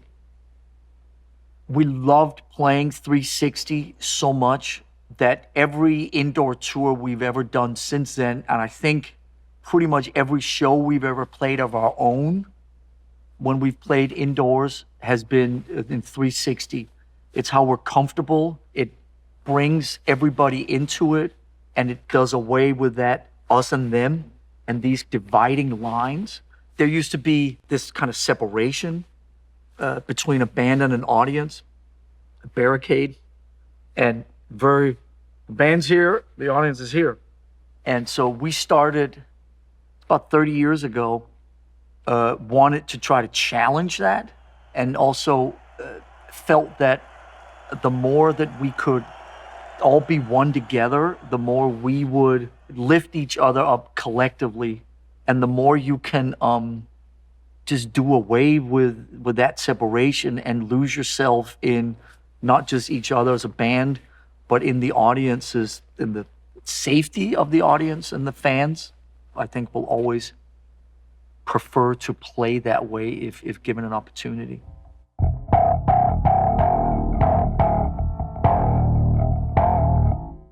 The unpredictability, the element of surprise, the throwing a left curve, doing the unexpected.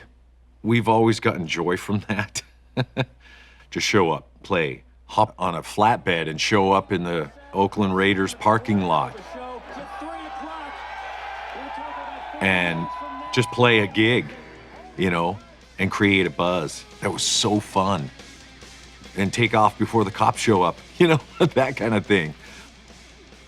There were a few different tours where, you know, destruction kind of was the theme.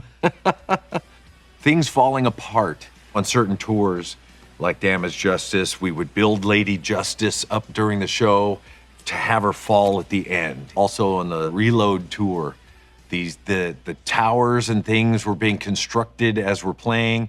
Then at the end, it all goes wrong. Things fall and explode, and one of the lighting rig guys would fall out of the lighting rig and hurt himself. And, you know, there were explosions where we're all hurting. And, you know, we would actually get letters or writings from people saying that, how dare you do that? It reminded me of the car crash I was in, and it brought back all of these things. And it's like, wow, well, I'm sorry. We did not mean that to happen, but we wanted to surprise you. We wanted to shock you and make a statement.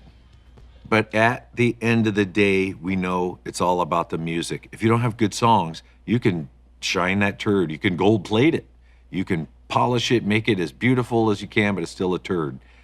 You have to have the music to back it up. A big flashy show is fun to watch, but at the end of the day, they don't go out and want to hear that music while they're driving around. They can't see that explosion in their car. Well, maybe they could, but it's the songs. It is the songs that drive it at the end of the day. And where do the songs come from? They come from your heart. So make sure your heart is right and in the right place. You write the song, then all the production stuff comes after.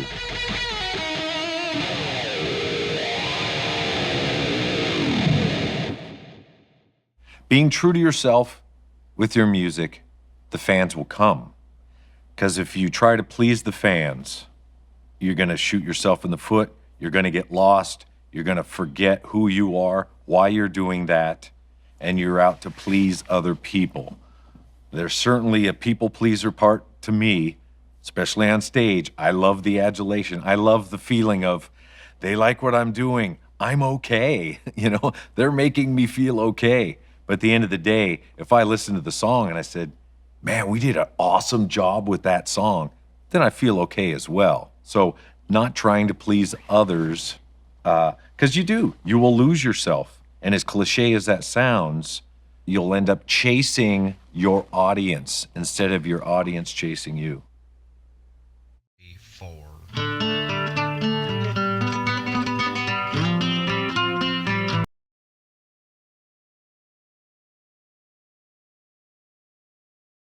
Because of what was really going on in our lives.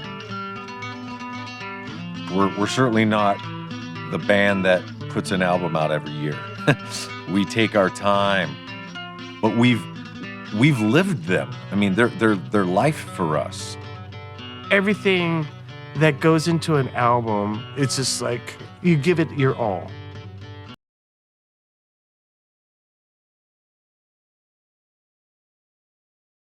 That was what came out of those collective creative energies and moments of that.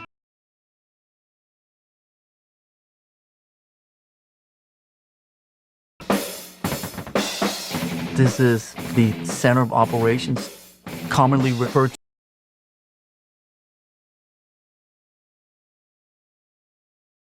Lots of cool stuff that inspire us. Backdrops from 1984, flags from all around the world.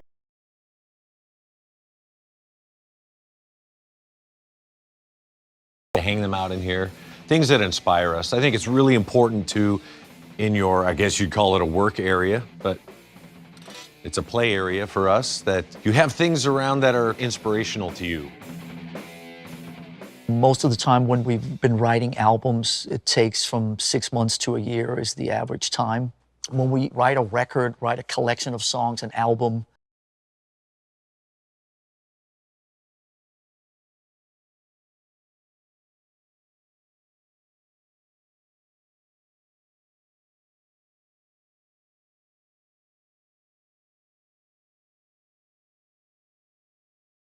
but in Metallica, which everything that we've talked about so far is really about the group element.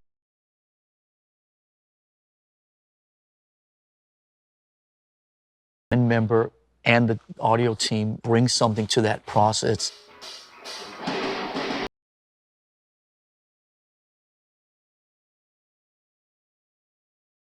One of the things that we really enjoy and have always strived for is to get albums that are really balanced.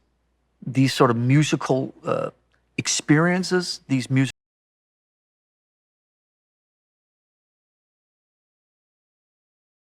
starts with a super fast song, then it goes to what we call a kind of a mid-tempo, then it goes to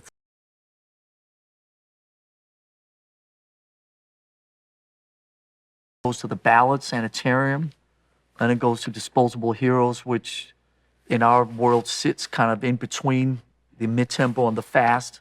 Then you got Leper Messiah, then you got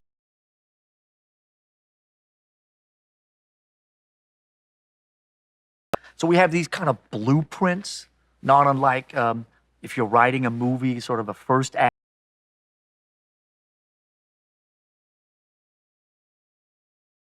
Journeys, where obviously you can take all the songs and you can isolate them and hopefully enjoy them on their own, but also there's this very dynamic journey, dynamic experience that unfolds with different moods, different feels, different shading, as we call it, and obviously some of the songs have that journey within the song, and then overall within an album, it's a lot about that journey.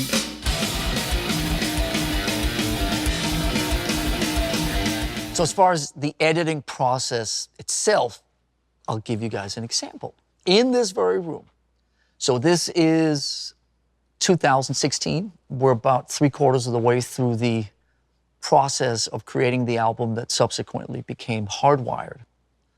And we were down here and we had a bunch of songs, somewhere, I think around 11. And as we got further into the process, I thought to myself that we didn't really have a definitive album opener. So I brought up to James and to Greg and to everybody that maybe we should try to write specifically a song to open the next album. Maybe make it shorter and really make it kind of a definitive statement on what that whole record represented. The mission statement is write an opening song for this next record. Yes. That's super flashy and fast. So over the course of the next couple days, we went through the whole riff piggy bank and on these computers here, tried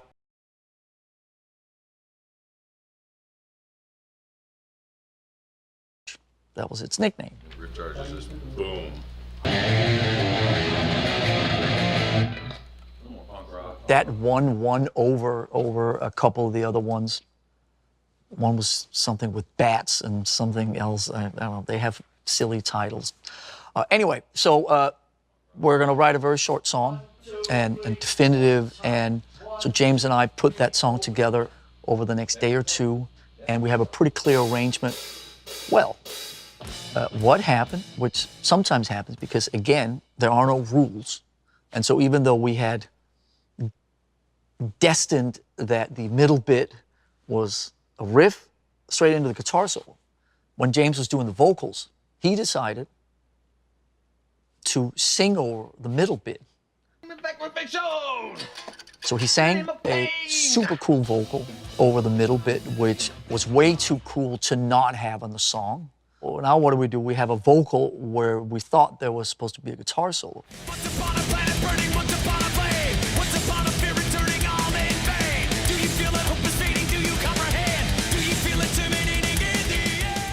That's where the editing machines then come into play. And we sat down and we said, we basically had to rearrange the whole middle part of the song in the Pro Tools and figure out how to keep the great vocal that we call middle eight part that James had come up with completely impulsively on the spot, and also make room for a guitar solo that Kurt was going to subsequently play.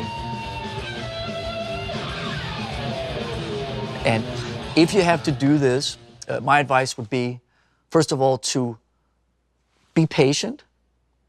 Second of all, try to get everybody's input check the temperature of everybody in the room, listen to your own instincts, follow your faith and trust in yourself, and then just be careful you don't get stuck and that you prevent the progress of the project by getting stuck in these decisions. You know, try to identify the decisions that really, really, really will affect the outcome of your record. Like, say, what key is the song going to be in terms of what the vocals are going to do, rather whether the connector piece between the third bridge and the third chorus is 2 or 4. So try to sort of figure out what the importance of these decisions. But when you're editing and when you're doing that, trust your instinct and jump out into it, and be careful not to get stuck in decisions that may not ultimately affect the bigger picture of your record. Nice.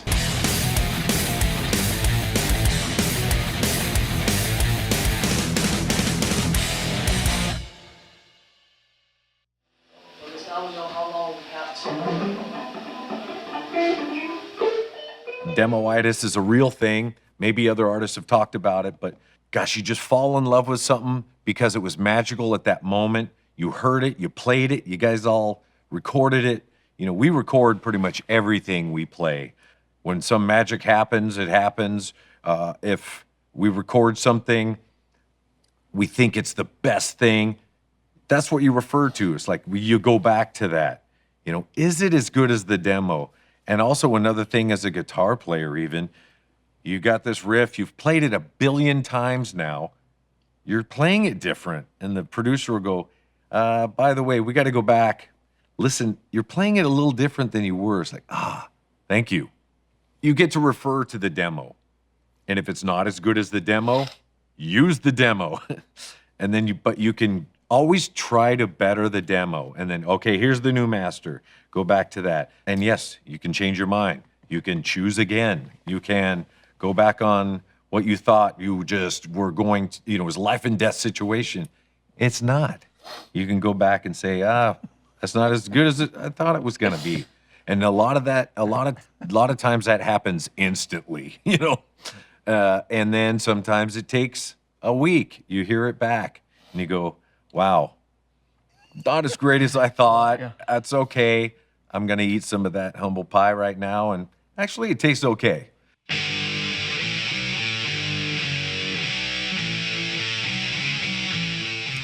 Cool.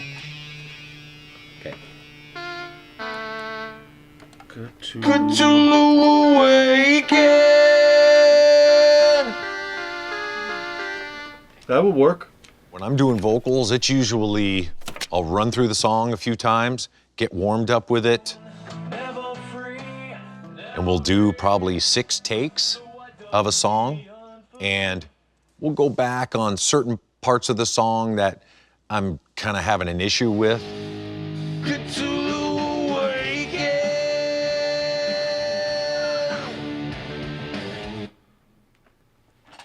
I don't think that's the right one yet. We'll record more tracks of that. Producer will go in and do a compilation of all the best parts of that, make a comp, and then a week later, I'll come back, or 3 or 4 days later, come back and try and beat that comp, try and make it better than what it was. And sometimes I can, sometimes I can't, but most of the time we can improve, whether it's even just, pitch, it's enunciation, it's impact, it's like the shortness, you're drawing it out too much, it needs to be more percussive. There's so many things that go into the voice as an instrument, and you can mess with them. For me, having a character in your voice is more important than having the range of, 3 octaves or something.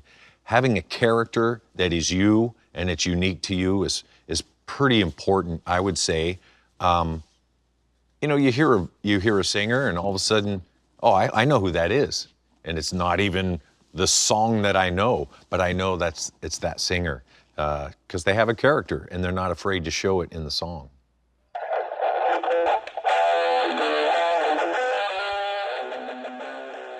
I think it's very important to remind yourself you can get high on the process itself.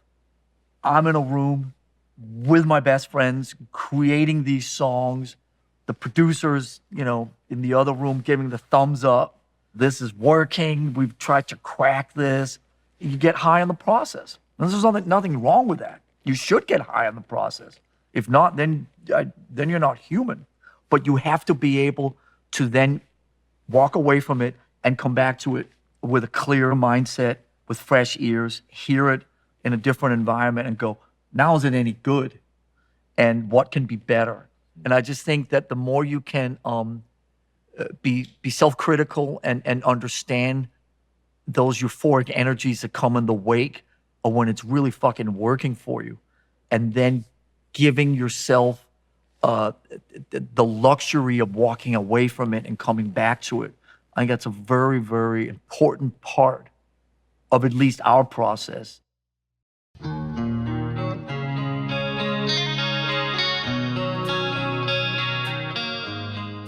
Your song is written, your music is there. How do you get it out to people? In any way and every way possible. On your homepages, on your Instagram, on your whatever, blasting it at a stoplight, rolling your windows down. I mean, putting it on at parties. If you're proud of your music, you're gonna wanna get it out there. And why would you not use any form possible? Don't be afraid of all the new media forms that are out there. There's plenty of opportunities, and if you limit yourself, you might regret it. Learn about what it is, and if you need that knowledge, and of course that is important, learn about where your music's going and why. But yeah, use all media forms you can to get your message out there.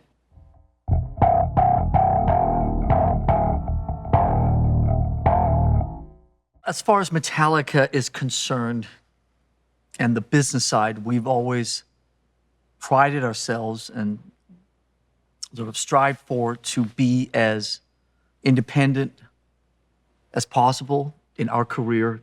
Early on in many people's careers, there are some practical elements, resources, obviously studio time, pressure from outside sources of record companies or managers. There's a tour that's been booked and we need to have new album, or we need to have new product, as they call it. Draw some lines in the sand very early on, but we've managed to keep most of the business stuff at bay, keep it away from the creative process. And so there is obviously a whole world with responsibilities and dates and resources and all this stuff. But if you can kind of put a barricade or dividing line between that and the creative process and really keep those from each other, then you're very lucky. One day, we got all our records back and started our own record company.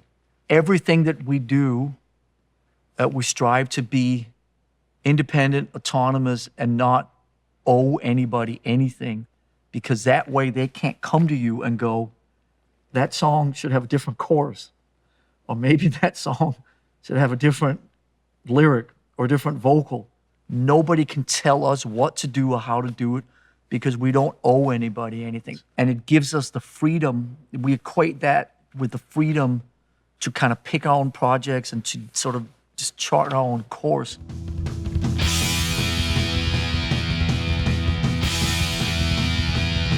I've been in Metallica since the beginning, the guy that would sort of take care of the practical things. Started off by, I would sit and copy the tapes, write the song titles on the tape. I would put them in envelopes and take it to the post office and send 7 people in 7 different countries a copy of our demo tape, send them a t-shirt. I'll even go as far as to say that I enjoyed that part of it. I like communicating, and I like talking to people, and I like problem solving, and I like to figure shit out, and I like to make shit happen. And so I think there were times along Metallica's career where it's like, it's not cool to talk about this stuff. But listen, I've done this for almost 40 years, and I would be lying to you if you said that it's a part of being in Metallica and being in a band that I don't enjoy, that I don't enjoy. And I think it's important to always have your motives clear and be upfront with yourself and your partners. But I would like to suggest that having a record contract, having an outlet for your music, selling your t-shirts, making t-shirts available, making merchandise, patches, gadgets, whatever,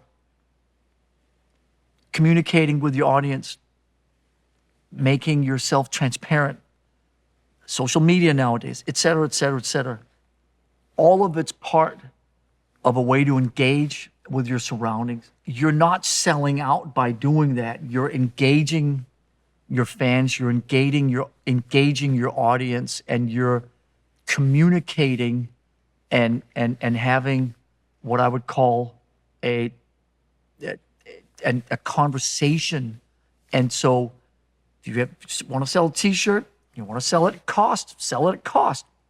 If you want to make a couple dollars to pay for food, to pay for guitar strings, to pay for drumsticks, to pay for gear, it costs money. Everything associated with being in a rock and roll band ultimately costs money. If you have a team around you, you've got to pay them their wages. Obviously, at some point, if you want to pay rent for a rehearsal place, you got to book studio time. All of it costs money. So you can't live in a world of pretending that none of that exists. So obviously, over the last few decades, there are certain movements and certain times where it's not cool to think about the business. It's not cool. Ooh, you're selling out. Ooh, oh, you're corporate. Oh, all this stuff. And there are many different ways to go about this, but you could argue, if you're really going to go down that path, that being in a band to begin with is kind of selling out. So I would encourage you to just end that conversation and just figure out what works for you.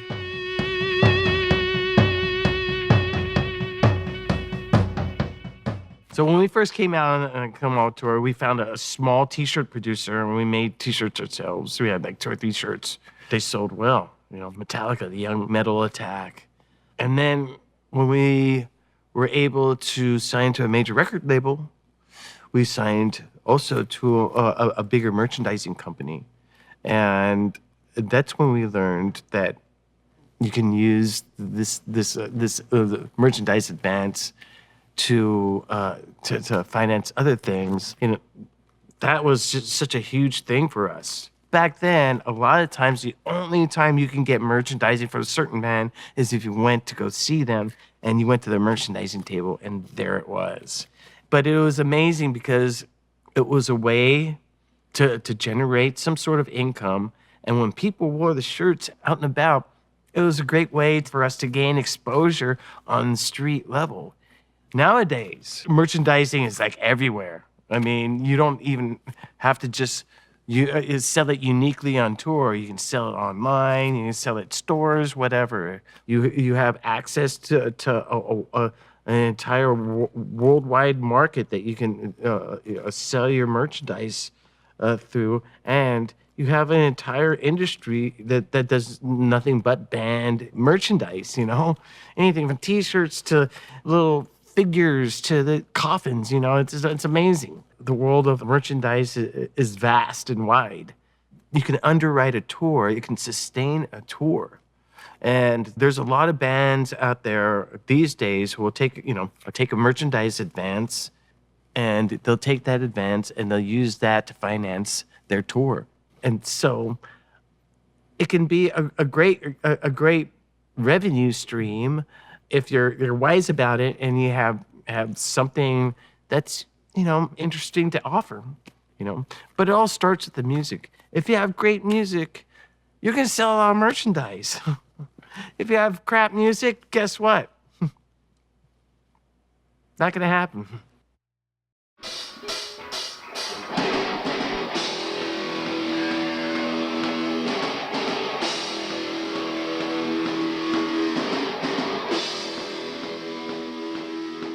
a significant piece of working in a group environment is the word trust. Trusting the people around you and knowing that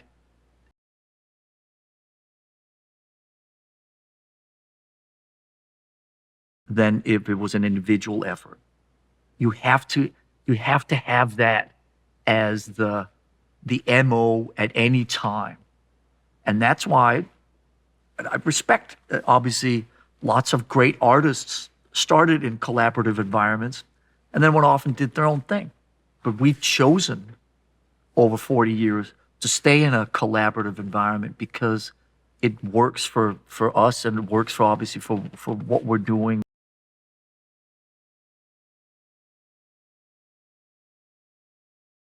That want to come and be a part of it.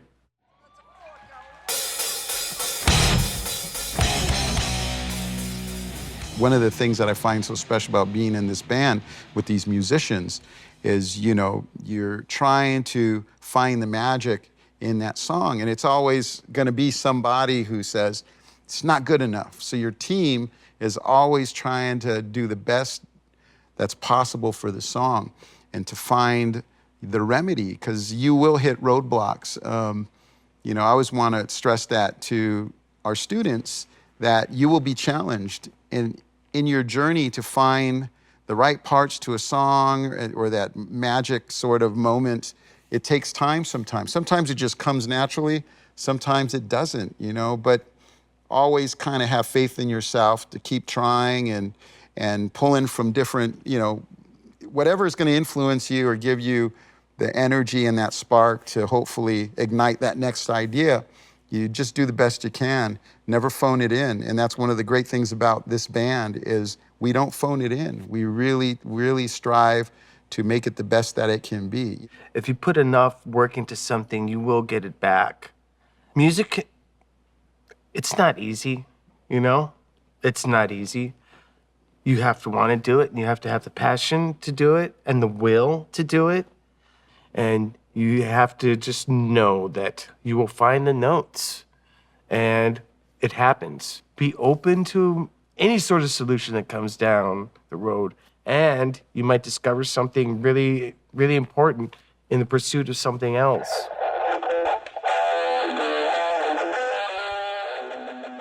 What is a risk? Something that you're not comfortable with at first. It's the, you know, allowance of other things to come at you and see those gifts that show up in your life, and do you embrace them or are you afraid of them?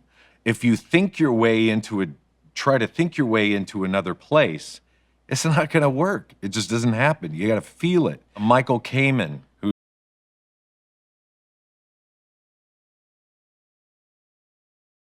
and, you know, at first it's like, what? No way. We can't do that. And then you let it absorb.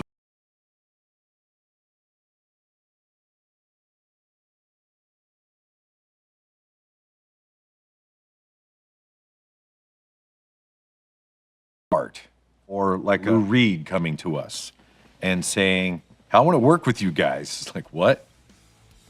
That is so not on my list of things to do in life, but it's been put there for a reason. Let's at least entertain the thought and see what it feels like for us. I offer them to you as servants of the gold that you must give to me.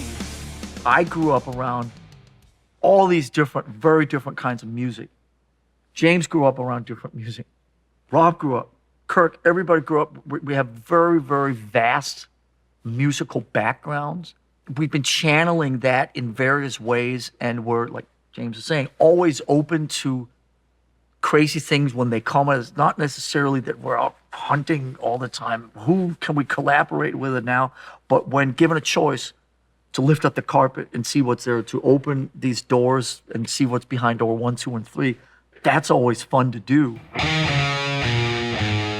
It's always a real kind of like drive to see what's just around the corner creatively for us musically. What can we do? What can we find that's just right there that we can use and expand on for a different way to express ourselves musically. And, you know, the more we do this, the more we find out different ways to expand our sound. Still doing it to this day. We all individually go and listen to our own types of music, you know, that really, like, you know, inspire us. And it could be anything. I mean, I listen to bossa nova and classical music and you know, British blues from the early 60s. But man, I get so inspired to write the heaviest riffs when I listen to that stuff. And it's flavored with like maybe bossa nova or whatever, but only I know that. I mean, these guys are like, well, it's totally different. We love it. Let's put it in a song. I mean, it's always finding different avenues to just like bust down the boundaries, you know, bust them down. And, you know, we're always forward looking. You know, what else can we do? We like to chase that creative dragon. I hate to say it, man, but it's the most exciting thing when you're a musician, you know, and you're with 3 other guys who think the same way. It's a great journey, man. It's a great, great journey. We've put out albums and people have said, but you know what? To me, still, to this day, you know, because it's culmination of artistic ideas and means so much to us. And to be able to do that and see it through successfully is a great gift.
me, you can't see a thing.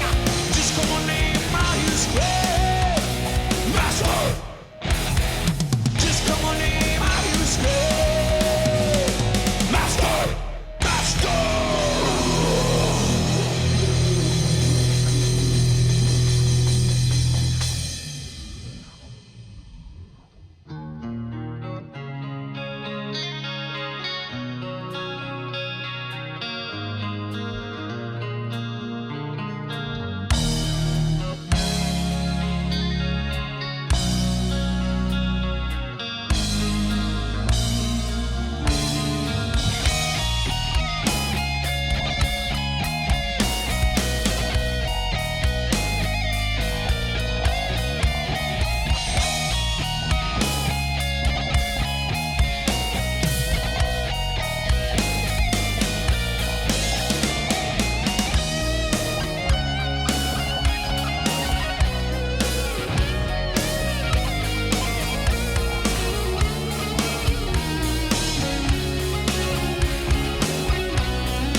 that there's not much left of me.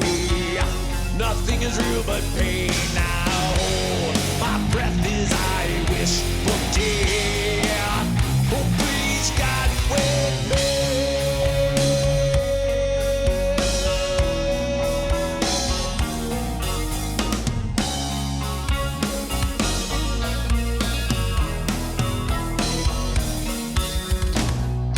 Back in the moment that's much too real.